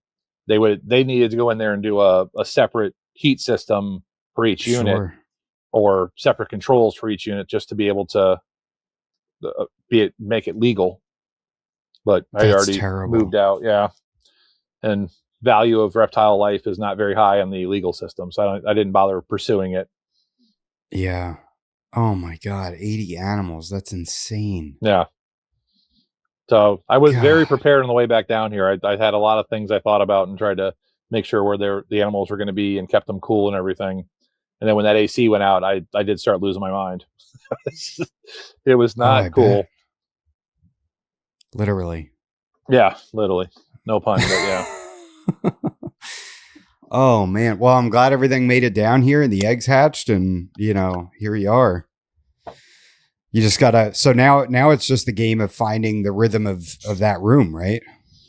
Yeah. No, I know I need to get my temperature down, and I have a theory. I just have not got the time and it's not that I don't have the money. It's not going to cost me that much money to do it. I need to add a thermostat on the fans I have out there, and be able to have them automatically kick on and drop the air temperature in the building down when it gets too high, when it's cool outside. So I have to get thermostat inside and outside. And if the temperature outside is low enough, it allows the fan to kick on, as long as the temperature inside's high enough. You know what I mean? Yeah. So if it's below 75 outside, it'll allow the fans to kick on and suck cooler air in. And as long as it's above 75 inside. So if I can do that, then I can get them to, 50 degrees easily. Yeah. How high is the ceiling or the roof in that building? Is it really high? Yeah, it's a 12 foot walls, and I think a 16-foot peak, a 20-foot peak.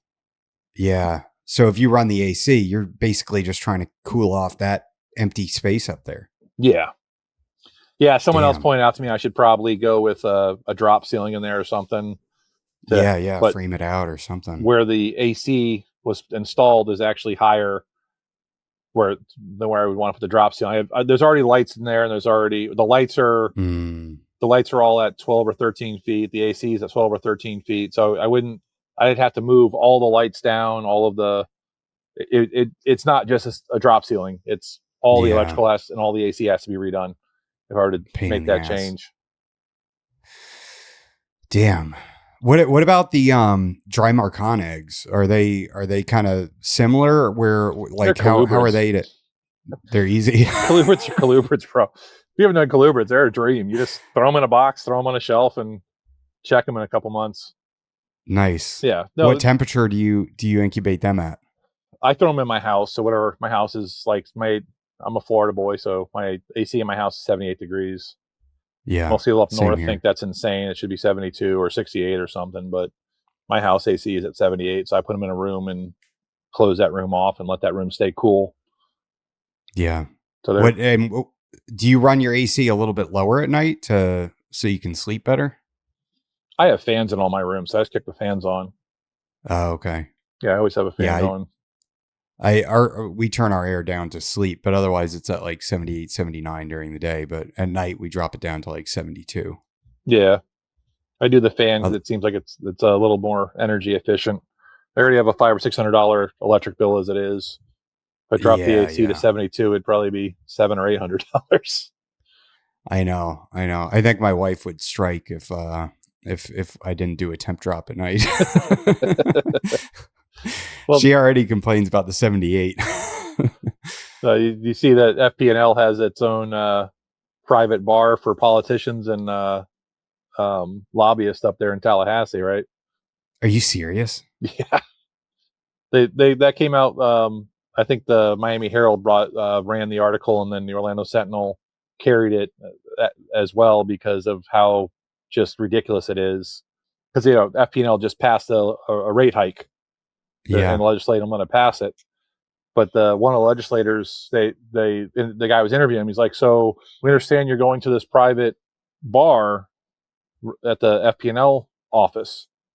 He's like, "Well, yeah, it's private because we do business." He's like, "Right, but you're getting free drinks for gifts." No, no, no, I pay for the drinks. And he was drinking like some Mm, multi-$1,000 bottle of scotch, and he was paying wow. like $5 a drink. So yeah, you're definitely getting free drinks. I mean, at best, you're maybe tipping the appropriate amount for the what would probably be a $200 glass of scotch. And the guy's like, "Well, no, no, no, I pay for it." He goes, "Okay, great. So, what is their liquor license exactly?" Then they're like, "What?" He goes, "So they don't have a liquor license. So if you're paying for it, they're running an illegal bar. And if you're not paying for it, you're receiving a illegal gift. So which one is it?" And they're like, "No, no, no, no, no more, no comment, no comment." Wow. But it's a I bar that plead the they fifth. they host lobbyists and politicians at. So Dude. yeah, Yeah, and here I am struggling. I did the average out your bill thing with FPL, yeah, where it's one consistent number throughout the year cuz yeah, during the summer it's out of control. yeah. It's gonna get worse. It's like a Oh, 15 or great. 20% hike they just did. Nice. Yeah, But we won't have property taxes anymore. yeah, we will. It's Yeah. that's going to get blamed on whatever. It's Florida is like one of the.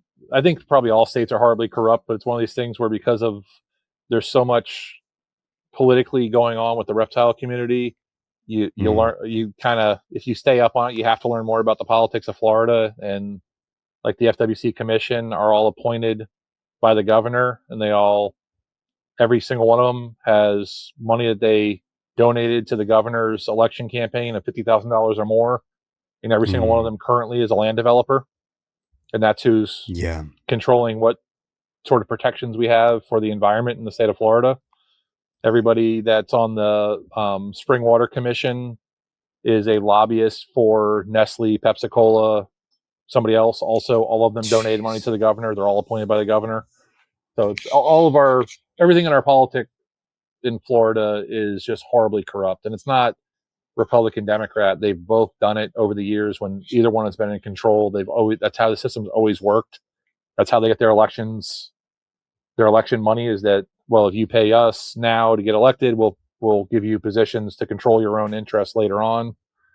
Mm, So yeah, FP&L is just like one of the many corrupt parts of our system. But that's why we have that's no depressing. real reptile uh, or any real environmental protections down here. That's why they're developing everything down here. Yeah, I recently collaborated with Fulvius Apparel to make shirts and hats for the podcast, and I'm getting $0 from the sales of that merchandise, and it's going to Eastern Indigo Conservation. Oh, And with what's it called? or is it Orion? Orion? Yeah. Yeah, Orion Society. And I really want to get Dr. Jenkins on here. But yeah, it's so important, and you come to realize that like these animals can't handle the heat in Florida. They're so dependent on the gopher tortoise burrows, and being able to escape that heat. And we're just plowing these burrows over, and paying to relocate these gopher tortoises. It's and that doesn't happen. They're just burying them anyway. And you only put so many gopher tortoises on a property, and that's a whole scam too. It's horrible. There's, again, the fox is in the hen house, and turns out watching the developers is not the best environmental plan ever. No way.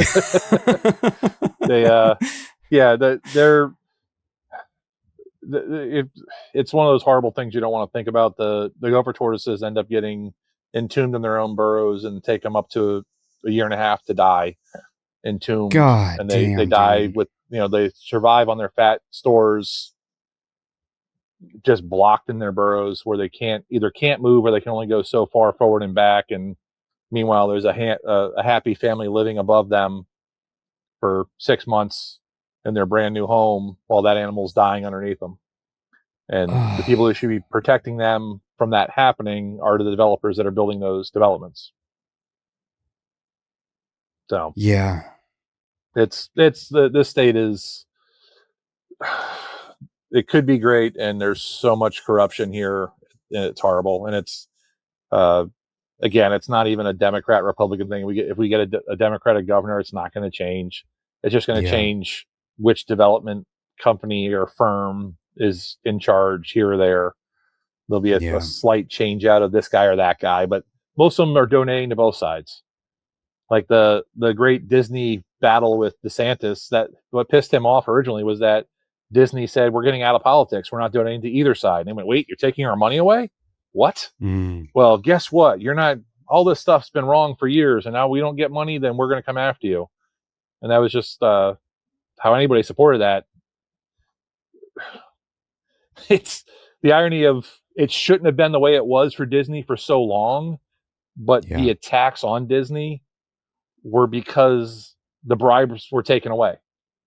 Yeah. So is that, I don't know if that's the right or wrong thing in that case. Honestly, like, should he have gone after him? I mean, if he had gone after him before the bribes were taken away, because that's what they really are. They're not donations, they're bribes. Okay, I support that. But if you're only going after them because the bribes are taken away, then you're just pissed that your bribes are taken away. That's not cool.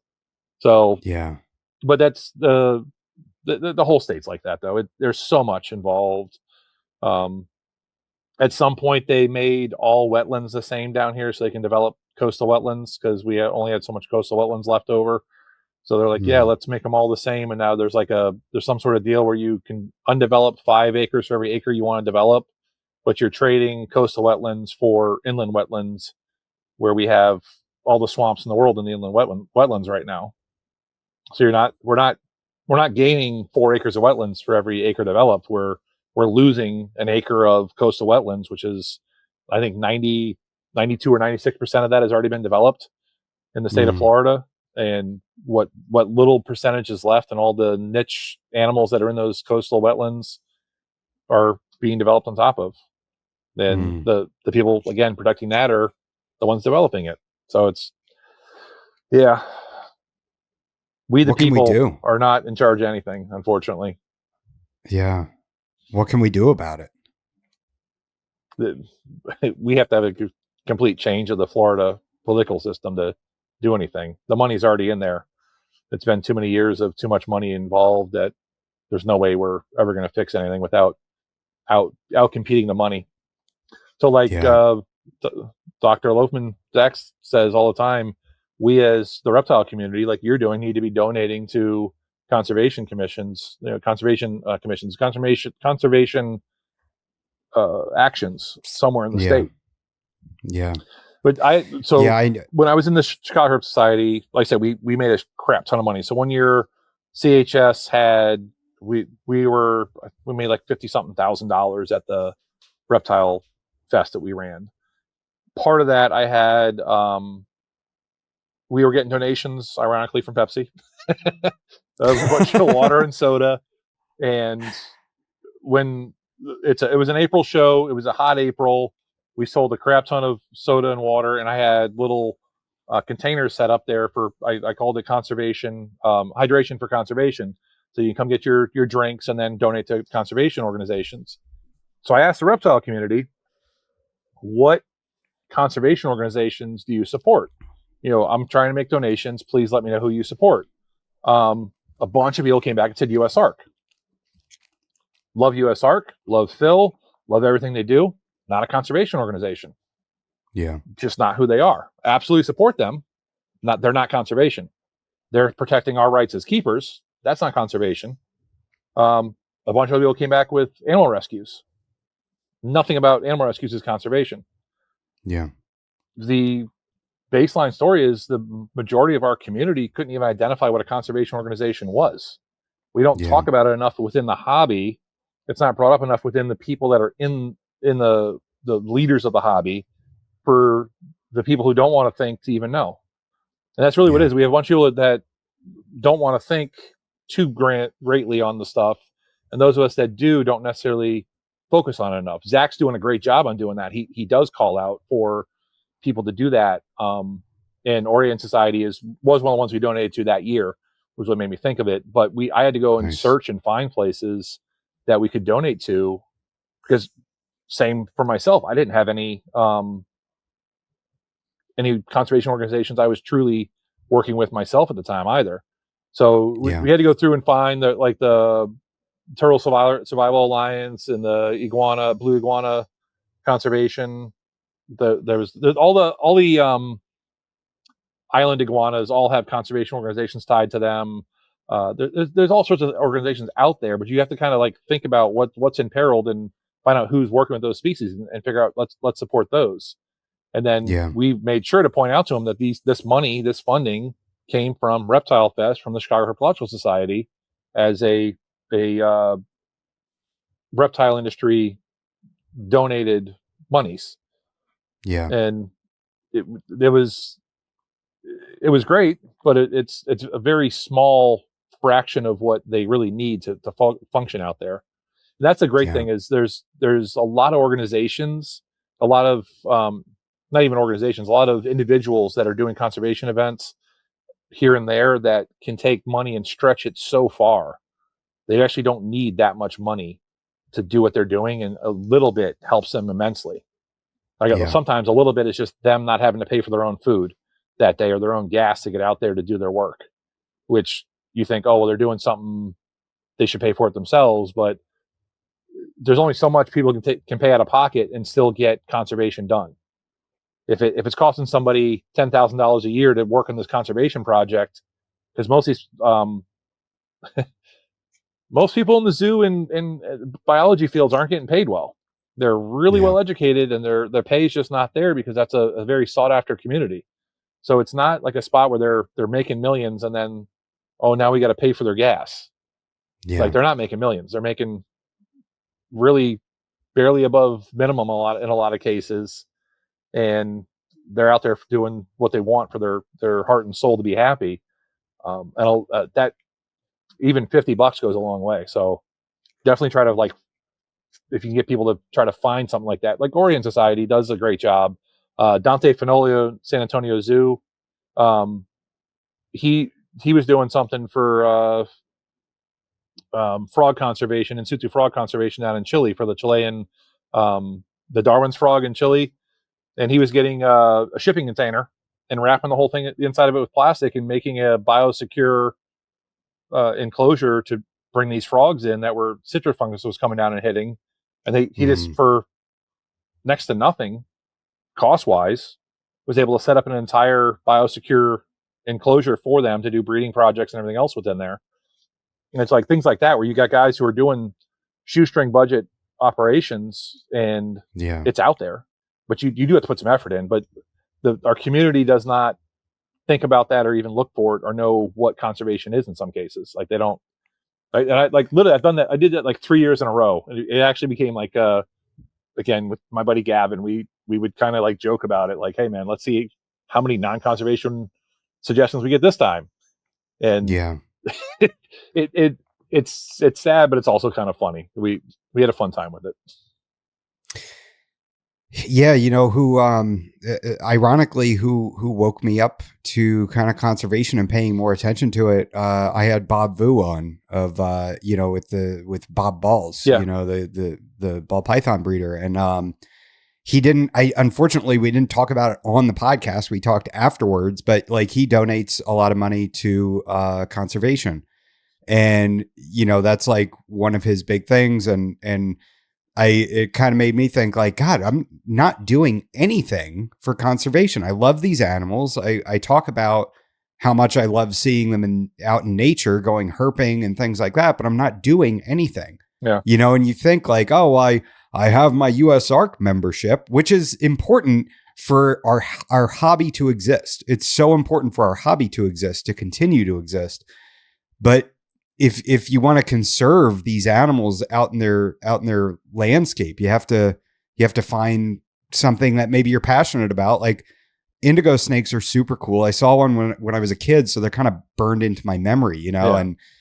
and so I was like, oh, that would be really cool if I could just like not make any money from this at all, and have Justin Smith just donate that money for me and just take care of it on his end, and I don't even think about it, and then I need to start doing just a, like a monthly contribution or something, if it's something, if I love indigo snakes, then yeah, maybe I can throw them like 20 or $50 a month, and well, Orient Society is, if you really look at their organization, they're fairly well funded. Not saying they don't need donations, because but they're so well funded. They're actually multi-prong conservation projects out in the field now. They're doing, I think, wood turtles or bog turtles. They're doing salamander studies. They're a great organization because they do have funding already, and they're doing very well. And that's an easy one. Hey, the blue iguana conservation, any of the island iguana conservation projects, those are easy ones. The Jamaican crocodile conservation, another name I can't think of. What's her name down in whatever. But there's a bunch of people that are doing projects out there that have a decent footprint on social media, but it's finding ones that don't as well. Like, yeah, you can drop $50 to Orient Society, or you can drop $40 and $10 over here to somebody else if you find another organization that's doing something else. Again, not to say that Orient doesn't and won't use your money efficiently and effectively, but there are other ones out there that you can look into. We had guys up in Chicago that were doing something with the Blandings turtles, and they were funded through the county. So we still donated to them as well because they needed extra funding as well. And they found out that the city raccoons were teaching their babies how to flip over Blandings turtles while they were trying to nest. And when the turtle stuck its neck out to right itself, the mother would grab it by the neck. They had it on video where mother would grab it by the neck, then let go, and it would right itself. She'd flip it back over, and then one of the babies would go up and it'd grab by its neck and kill it. And they weren't seeing that in the country raccoons. So they were looking at ways to stop the city because it's two separate populations of raccoons. They were trying to find ways to like trap and euthanize the raccoons between the two regions to not allow that knowledge to spread into the country raccoons. They don't want, holy shit. City raccoons are already screwed. The city Blandings turtles are already screwed. Those are kind of a lost cause, but let's prevent that knowledge in being passed, because it is a taught thing that they're doing. And they're multiple encounters with country raccoons and Blandings turtles on camera. They they weren't seeing them attack the turtles themselves. They were just eating the eggs out of the nest as the mother was laying them. Equally bad, but it was just one of those things. And ironically, during that talk, I did not know we had a shed. Weird in itself. There was a shed employee who was apparently a U.S. Humane Society member that was at our meeting when the guy was talking about it. And somebody raised their hand like, so what is your suggestion on what we can do to help these Blandings turtles and their population? He goes, number one thing we can do is bring back the Davy Crockett hats and the raccoon skin caps. And she got all pissed off and stormed out of there. And I had an email before I even finished the meeting that night, because I was president at the time, telling me how awful it was and she'll never support us again for supporting this guy. I'm like, raccoons are at 300% the population size of pre-colonization. They're doing great. We can eliminate a ton of them and they'd still be doing great. But we have turtles that are going extinct because of this stuff. But my point being is there's people up there on the entire Canadian border. All of our bogs, our spotted turtles, our Blandings. There's one other turtle up there. Shoot, I can't think of it. But they're all doing terrible.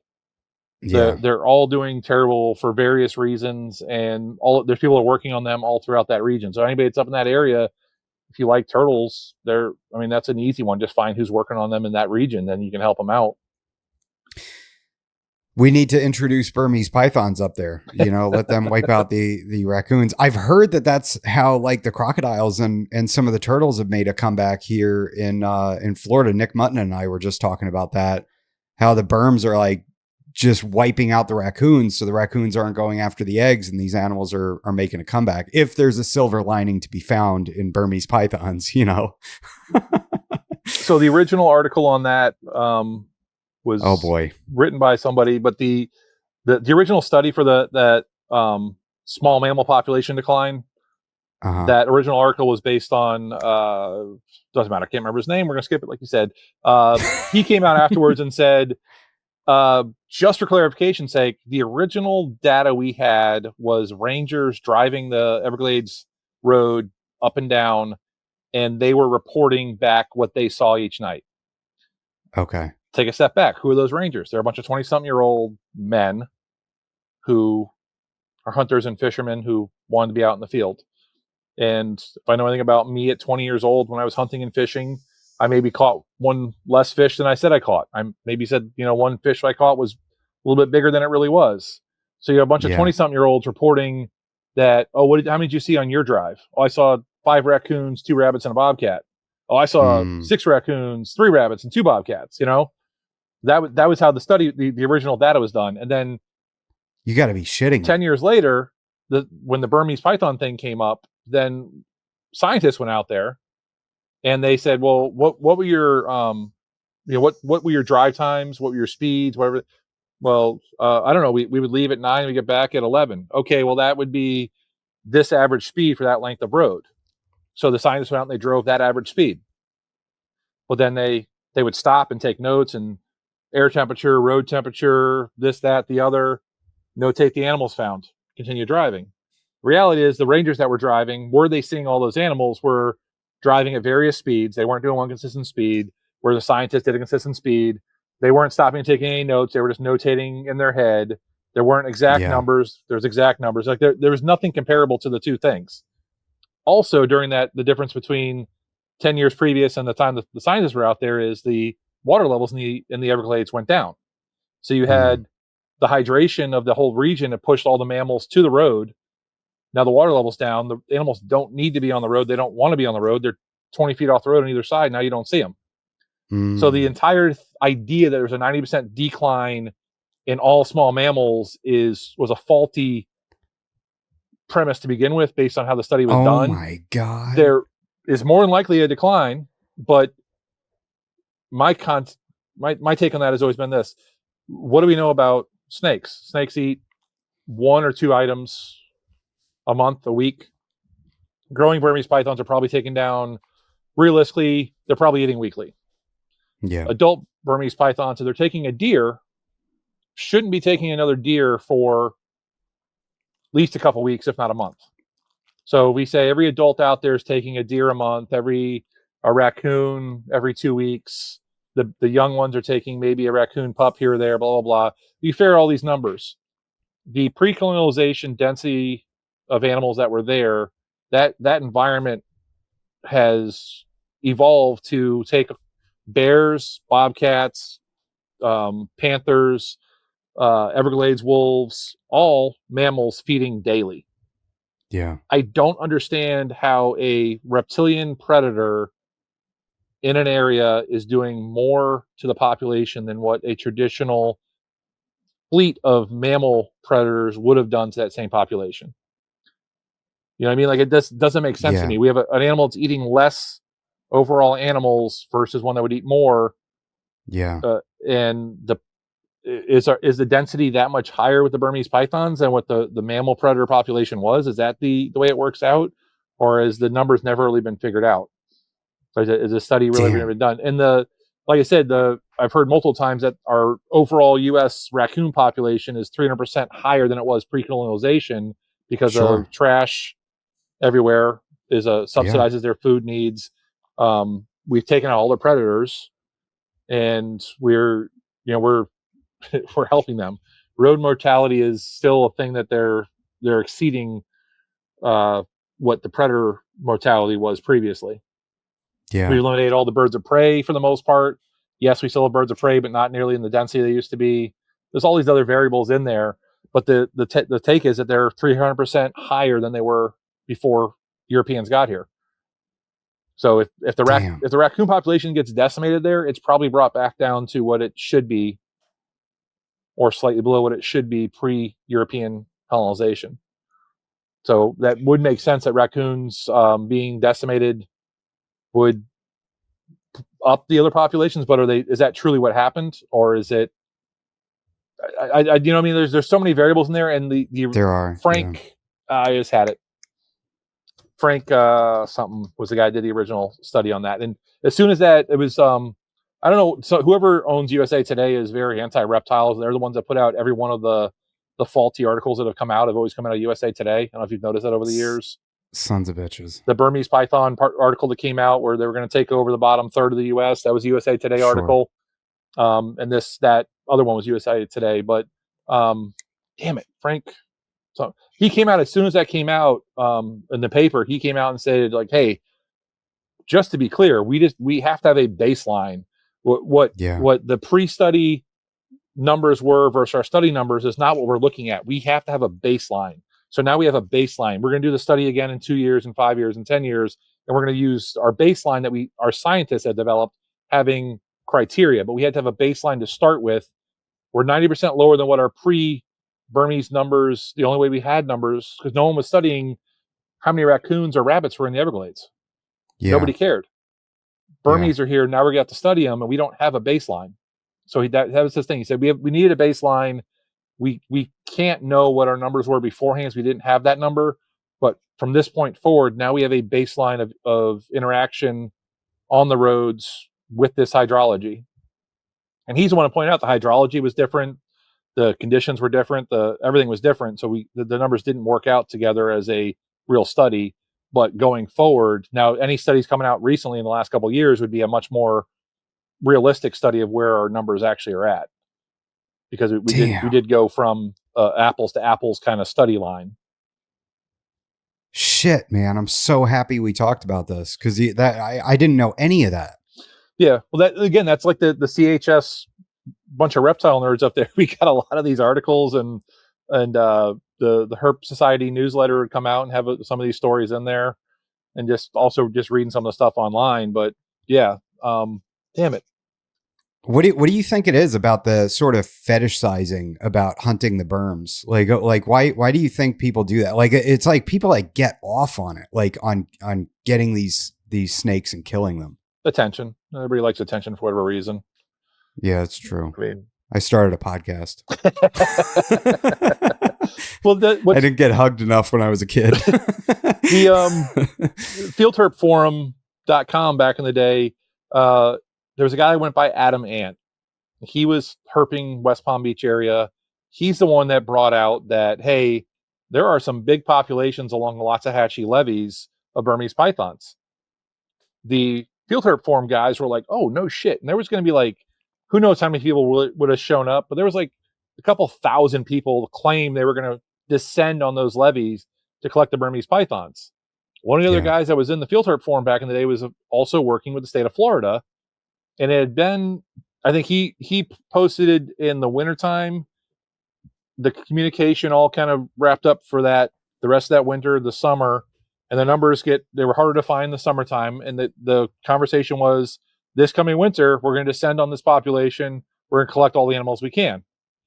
A couple thousand guys who nerd out on fieldherpforum.com for fun. These are field herp guys.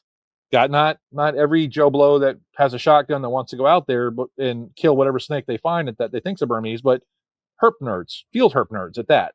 Guys who don't like deli cuppers. Those guys.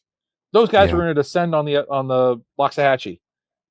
One of the guys, like I said, worked for the state of Florida, and he said, listen, we have started a study out there. We have transponders in some of these animals. You guys are not allowed to go out there and touch them. So we were told, do not touch, collect, kill, molest, harm any of these animals. They're all being studied right now. You don't know what's being studied. If you go and do anything, you're going to screw up our study. And that went on for like 3 or 4 years. So the state of Florida basically gave them 3 or 4 years of a head start to get their population going before they even thought about letting people go in there and study them. There was a cold snap that hit. I remember that right in the beginning of this whole storyline. A cold snap hit and wiped out a bunch of them. That was another great opportunity at that moment. Let's descend on those Everglades and collect everything we can find that's still alive. Nothing happened. A decade later, they went, hey, we're going to do a python hunt. It's way too late at this point. I mean, it was way too late a decade earlier, but now it's 10 years more too late. Yeah. And when we've had the opportunity, like if we would have had 2,000 people come down that were a bunch of reptile nerds to hit that, we could have done a dent in that population at that time, at least in that region. Oh yeah. The state of Florida has prevented that from happening. And the other thing is you're still not allowed to go into the Everglades itself. That's a federal park. You can't pick up a twig in that federal park without a permit. So for you to hunt the Everglades National Park itself, you need a federal permit to go in there to hunt for Burmese pythons. The wildlife management areas, technically by state law, you can't collect anything in a wildlife management area that doesn't have a season. Currently, there is no season on Burmese pythons. Until they enact the season, it is technically illegal for you to hunt and capture and kill a Burmese python in a wildlife management area. So you can't go in the Everglades, you can't go in the wildlife management areas, and you can only go when they tell you can go. Like, how much are they really trying to get those animals gone? It's like all news stories, right? Yeah. Where they're, Politics That's like to get out there, but they don't like to actually, they don't know what's going on. I don't even think they even realize the stupidity involved right now. I think if they did, they would probably create an open season right away.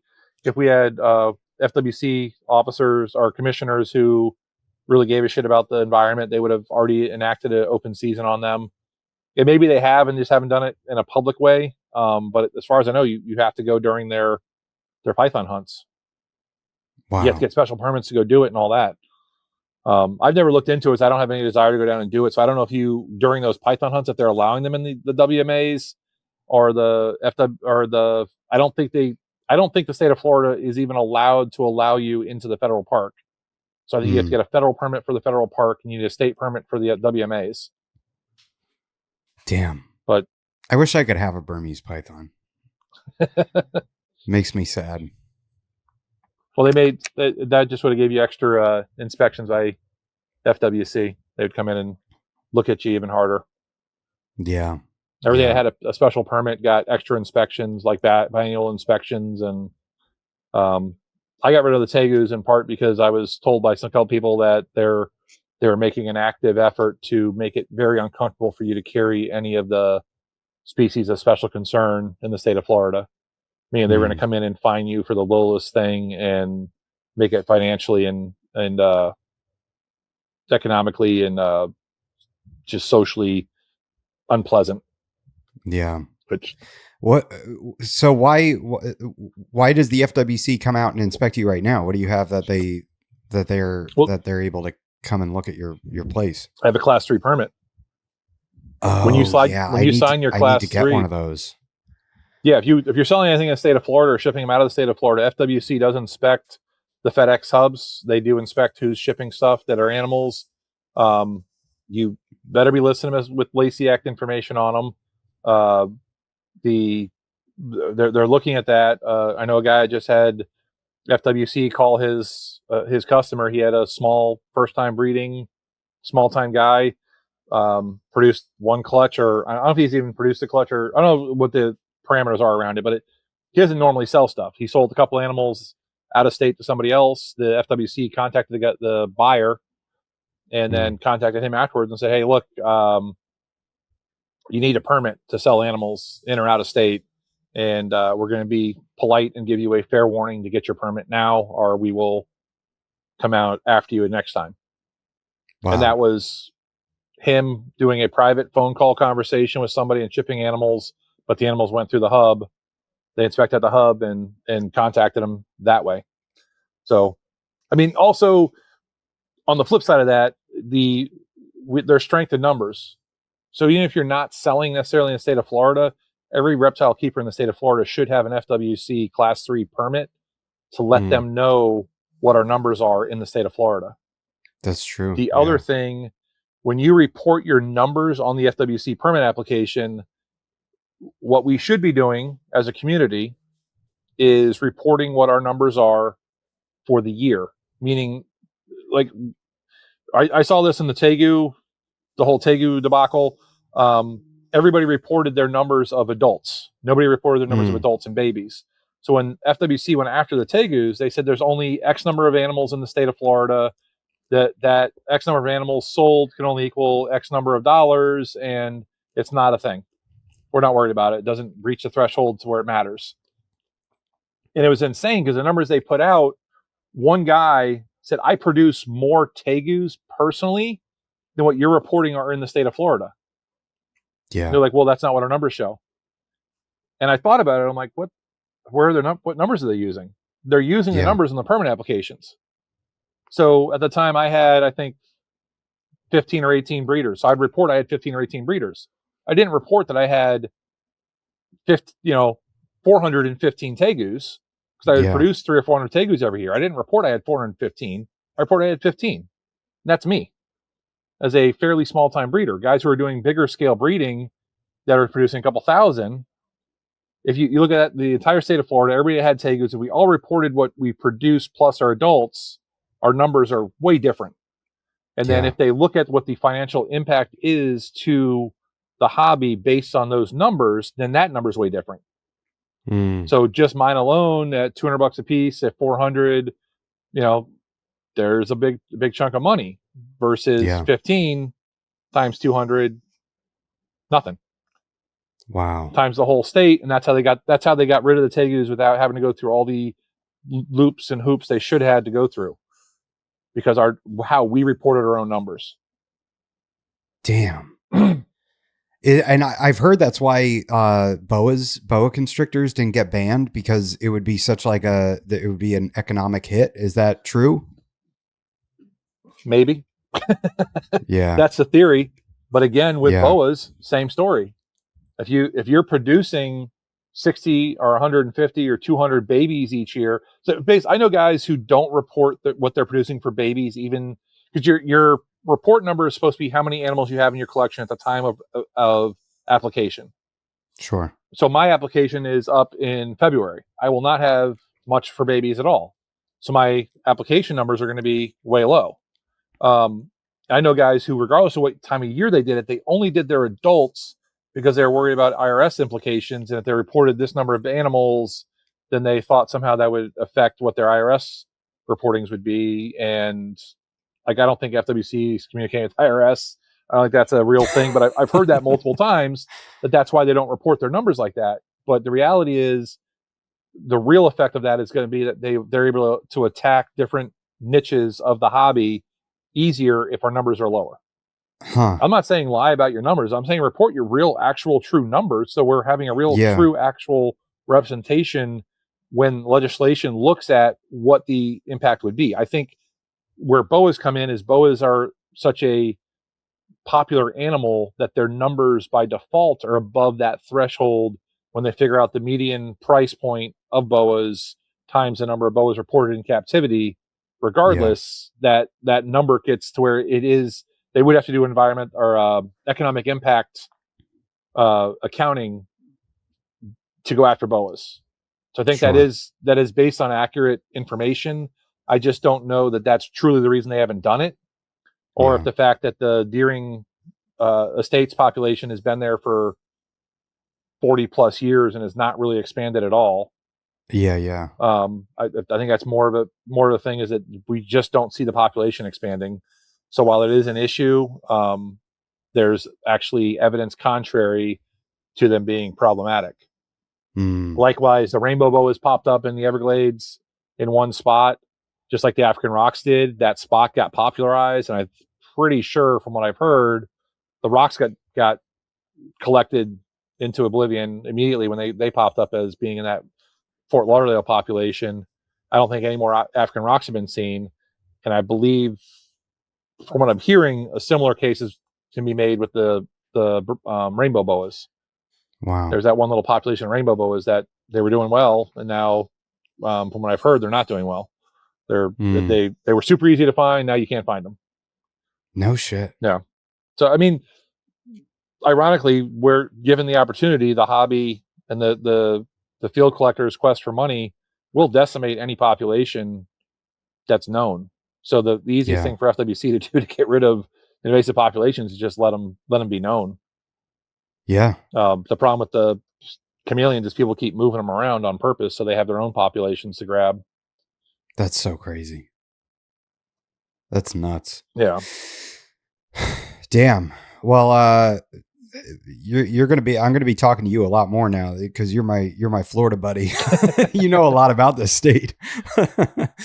I grew up here, but it's like there's so much that I honestly don't know about, you know, a lot of this stuff. But man, you know a lot of information about the state and all the stuff that's going on here.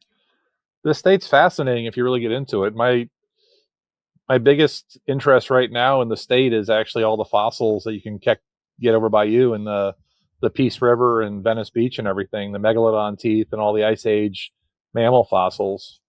Oh, dude, I'll send you pictures. Oh, you're into that too? Oh, yeah. Yes. Yeah, I used to be. Once I had kids, I wasn't able to be because, you know, taking little babies to a body of water is with alligators is, yeah. Piece is shallow enough. You can, we were out there, couple had their dog and their like toddler splashing around in the shallows while they were going at it. I honestly, yes, please don't bring your children to the Peace River and throw them in the water, but they were at like one of the spots where the water was super low and you could see across the whole thing, and it's a foot too deep at that time. I have a spot. I had a spot. It's still there. It still exists. I will not give the location away. It is, and it's not part of the Peace River. It's a chute that comes off of it or actually feeds into it. And it is a hot spot, Jason. Like I used to wear cargo shorts as most men did in the early 2000s. And I would fill the pockets with teeth and fossils. And I actually had my collecting permit where you have to like take pictures of all the fossils you find and then send them. I think it was to the University of Florida. Correct. And they determine on whether or not it's, you know, of any importance to them and whether or not you get to keep it or it should be sent in. Yeah. And yeah, man, I've got so much cool stuff. I've got alligator scoots and, you know, armadillo plates and three-toed horse teeth and, you know, mastodon you know, like pieces of their teeth and megalodon teeth, all sorts of cool stuff. My big goal for the season is to try to get a dire wolf tooth. That's just like I think I actually have one. Yeah. I'll send you a picture of it. It's not a canine though. I think it's a molar. Yeah, no, that I don't care. That's just so cool to me. Like a completely extinct canine that was in this area that unrelated to everything else on the planet. That's just awesome. Yep. But that's one of those things that where, again, the state of Florida, I think, failed in that regard. Is I grew up here as well. I grew up down in West Palm, and there's a couple localities there in West Palm. Like one of them is like a donut shop now or something. But I never in my life going to school here was ever told. I mean, I was told that there were fossils, but it was sea fossils. There were, you could find coral on the roads. They never in school ever told us that they're like, as a child being told that there were mastodons and woolly mammoths right outside your house. You used to dig to find them. I would remember that. Being told that rhinos started here or camels were originally North American. I would have remembered that. Absolutely. I love all that crap. Like that fascinates me. Like I was, one of our other Florida people here was posting camel teeth that she was finding in the St. John's, Amy Eleanor. And I was like, camels? What the crap? What is she talking about? Then I started doing research. I'm like, what the absolute shit? Like how have I never known there were camels in Florida? Or giant armadillos or any of this, like that stuff just blew me away. Damn near 50 years old and I'm just finding out about all this stuff. It's just like, like a whole part of my life lost. I could have been researching and finding and collecting and doing all this stuff. Like that stuff just fascinates me. I went over there to the piece on this simply just for a shark tooth. Because I lived in Florida my whole life. I never found a shark tooth in Florida because they're not really prevalent on the East Coast. Like you can find shells galore, but you don't find shark teeth. But I guess West Coast, you trip over a megalodon tooth every once in a while. Like, that's absolute insanity. But it wasn't even for Megs. It was just for I don't care, bull shark, sand tiger, anything. So all I wanted to see was a shark tooth. And I went out the first day we were out there. I'm horribly, horribly competitive about everything.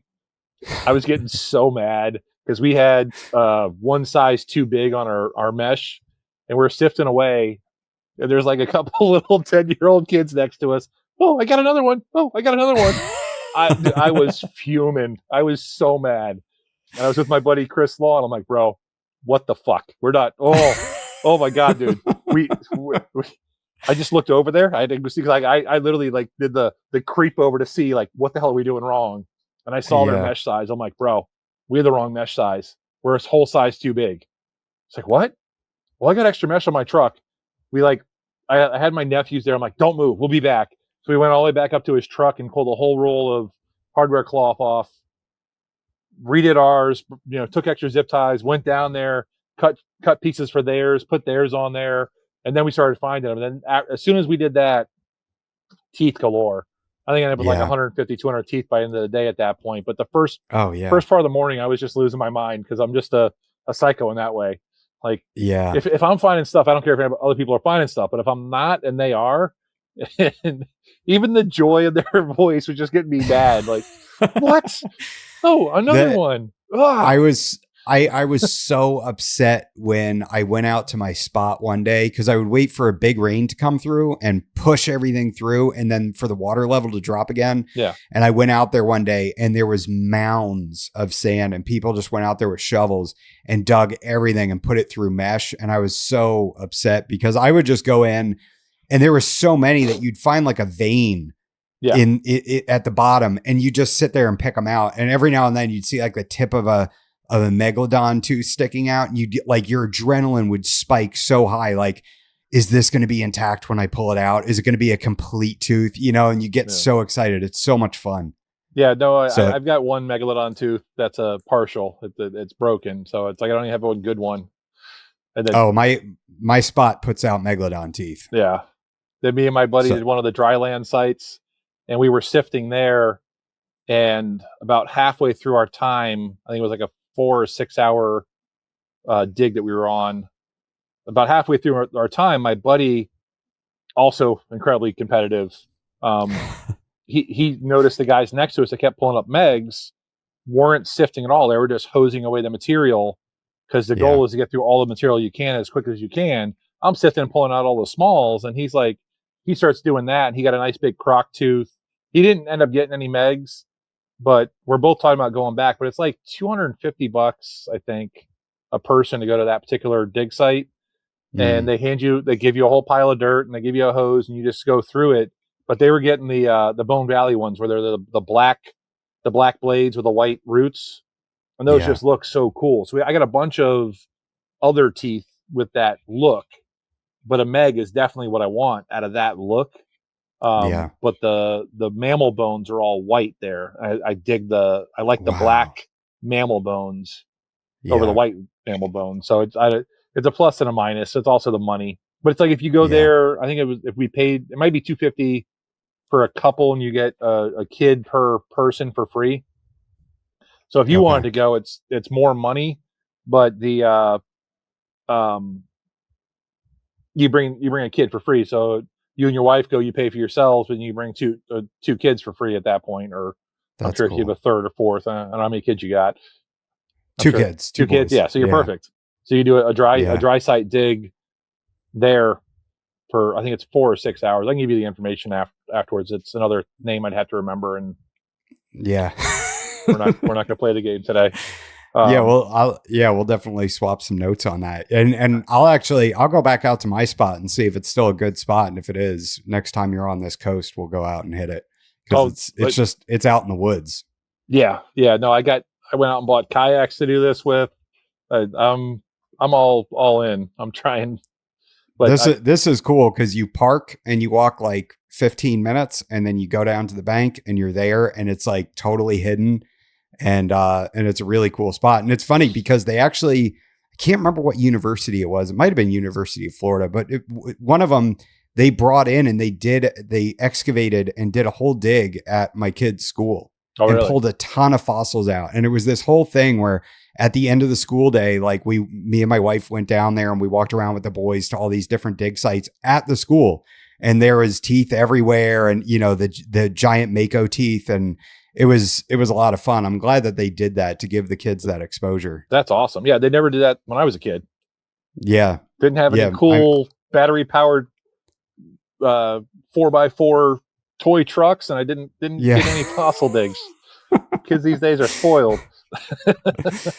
Oh man! All right, man. Well, damn, I really appreciate you sitting down to talk to me. It was great getting to know you, and we'll have to do some herping or meet up at some point.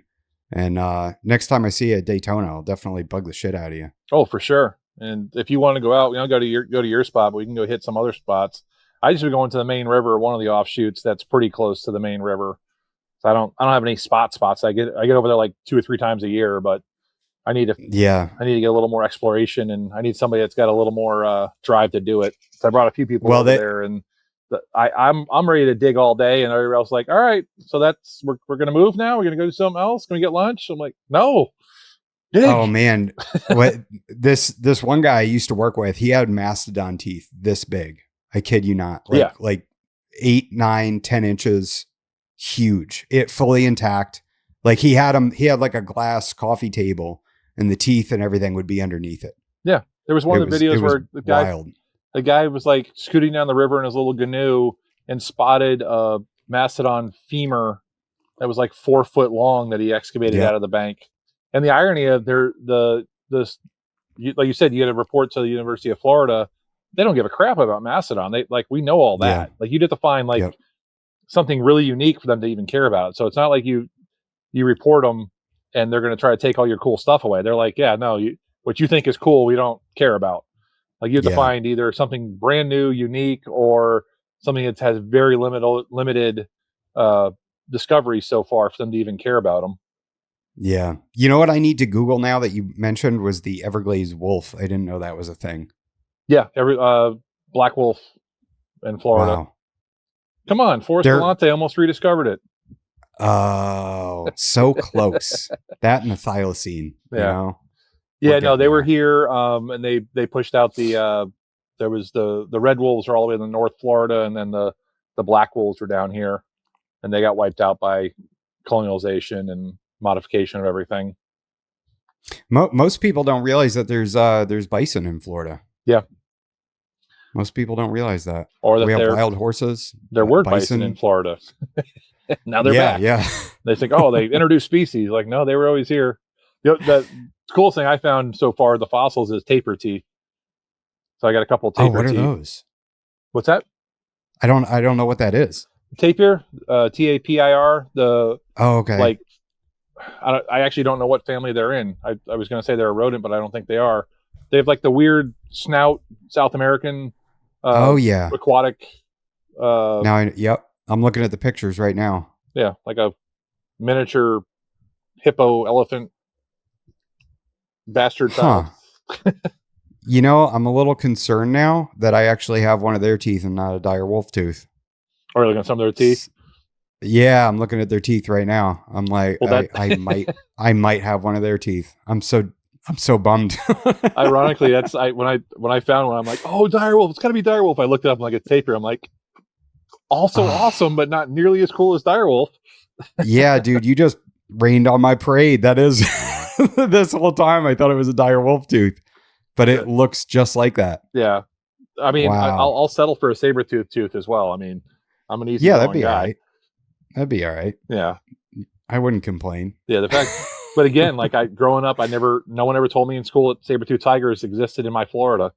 Like that would have been. I was already a history nerd anyway. I would have been so much more into history and biology and science if that would have been brought up. I actually asked the local. I did a job at a school here locally, and I asked them why they don't bring it up. They said it's not part of the curriculum. So to hear that your kid's school had some fossil education is awesome, because apparently that's not even something they consider to do.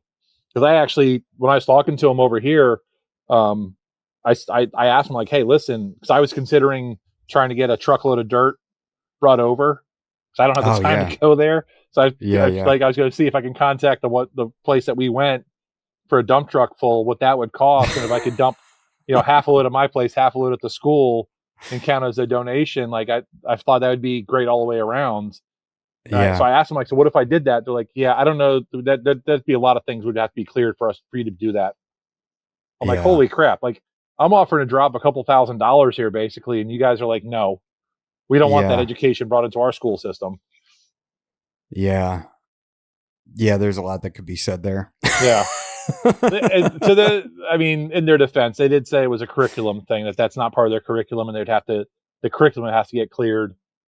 And that was even a couple of years ago, where the curriculum is even more of a sketchy thing nowadays. But anyways, I don't want to get into all that crap. But yeah, I'm thrilled to hear that at least some school systems are talking about it, because I think that would have just been such a great educational thing in my mind if I'd have been told that as a kid.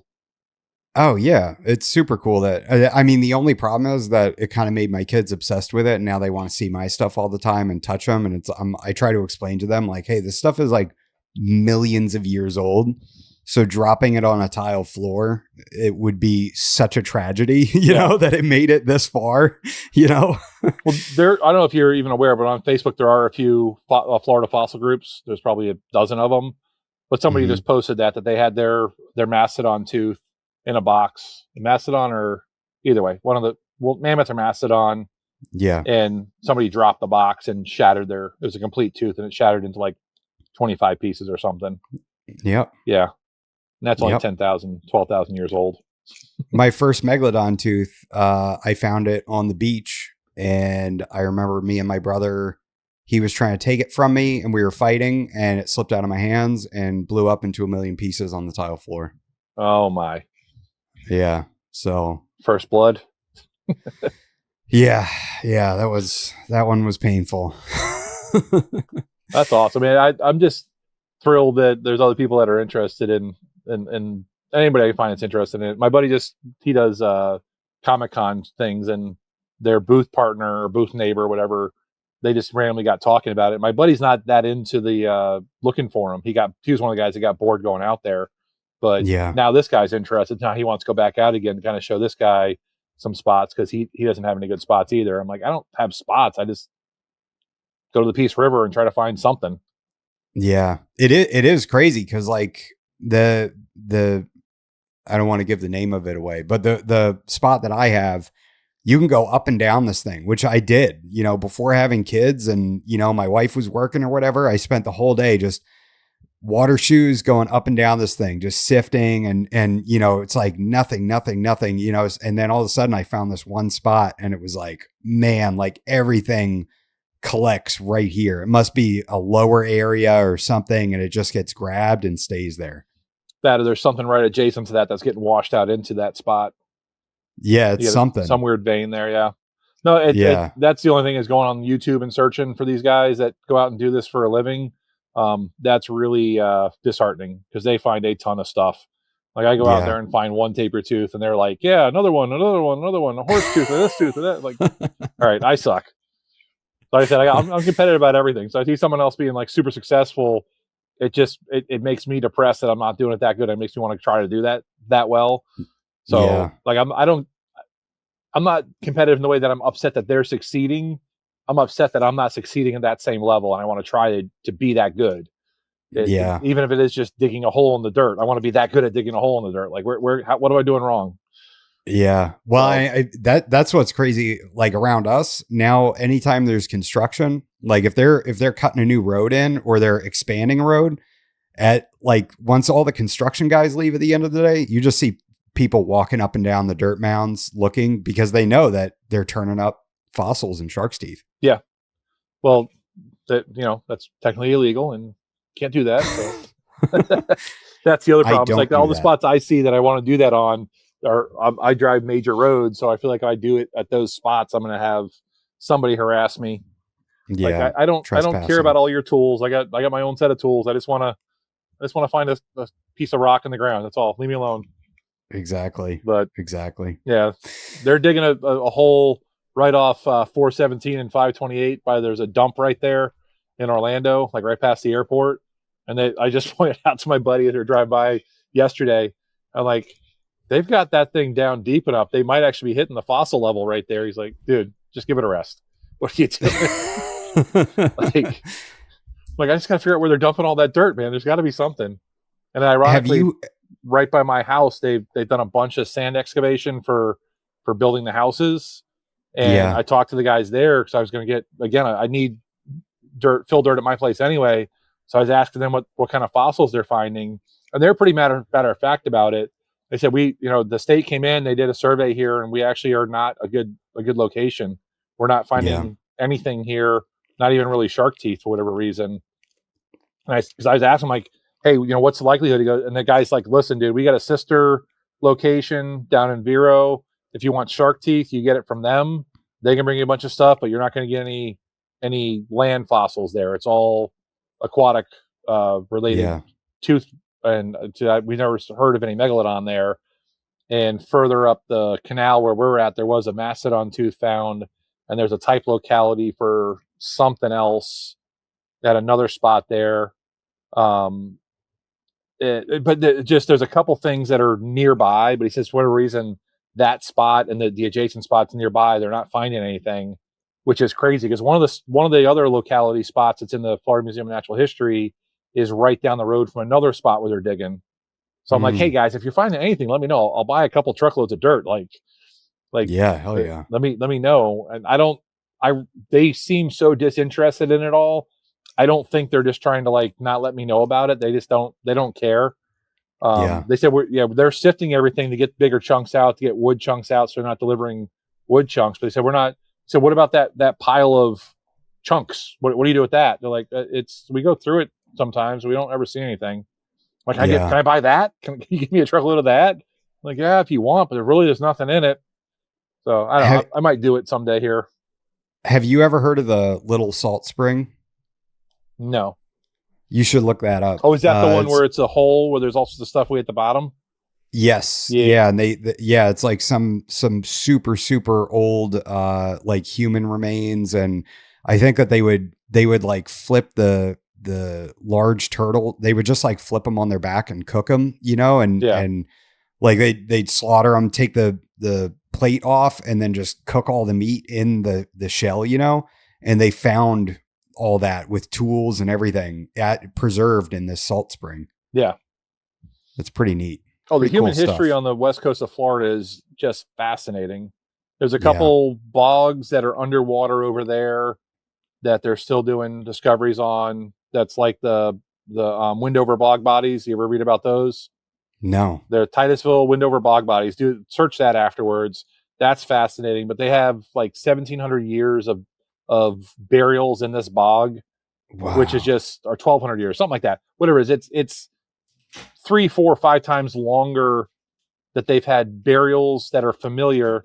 So all family members buried in this one location, for our nomadic savages that we had here beforehand, before we got here and brought civilization to them.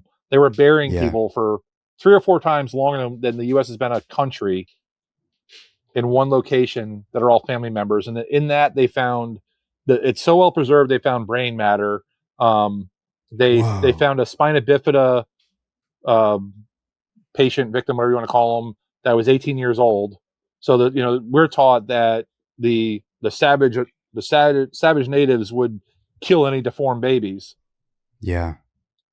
Reality is 18 years old with no use of the legs, and Wow. evidence of surgery of them cutting one leg off because of what looked like it got gangrene, because it was a male. The male didn't have any use of his legs from the hips down.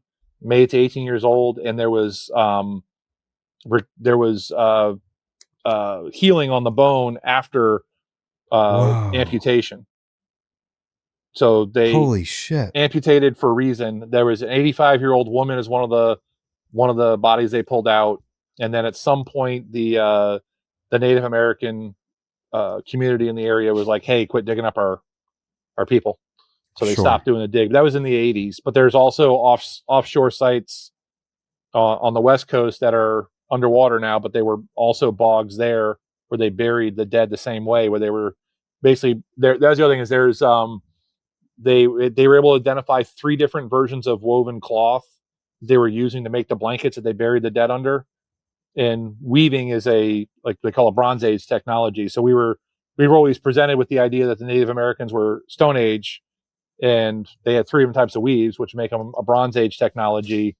Then there's all the building and everything else that there's evidence of throughout the continent, where they are definitely way more advanced. They just weren't using metals.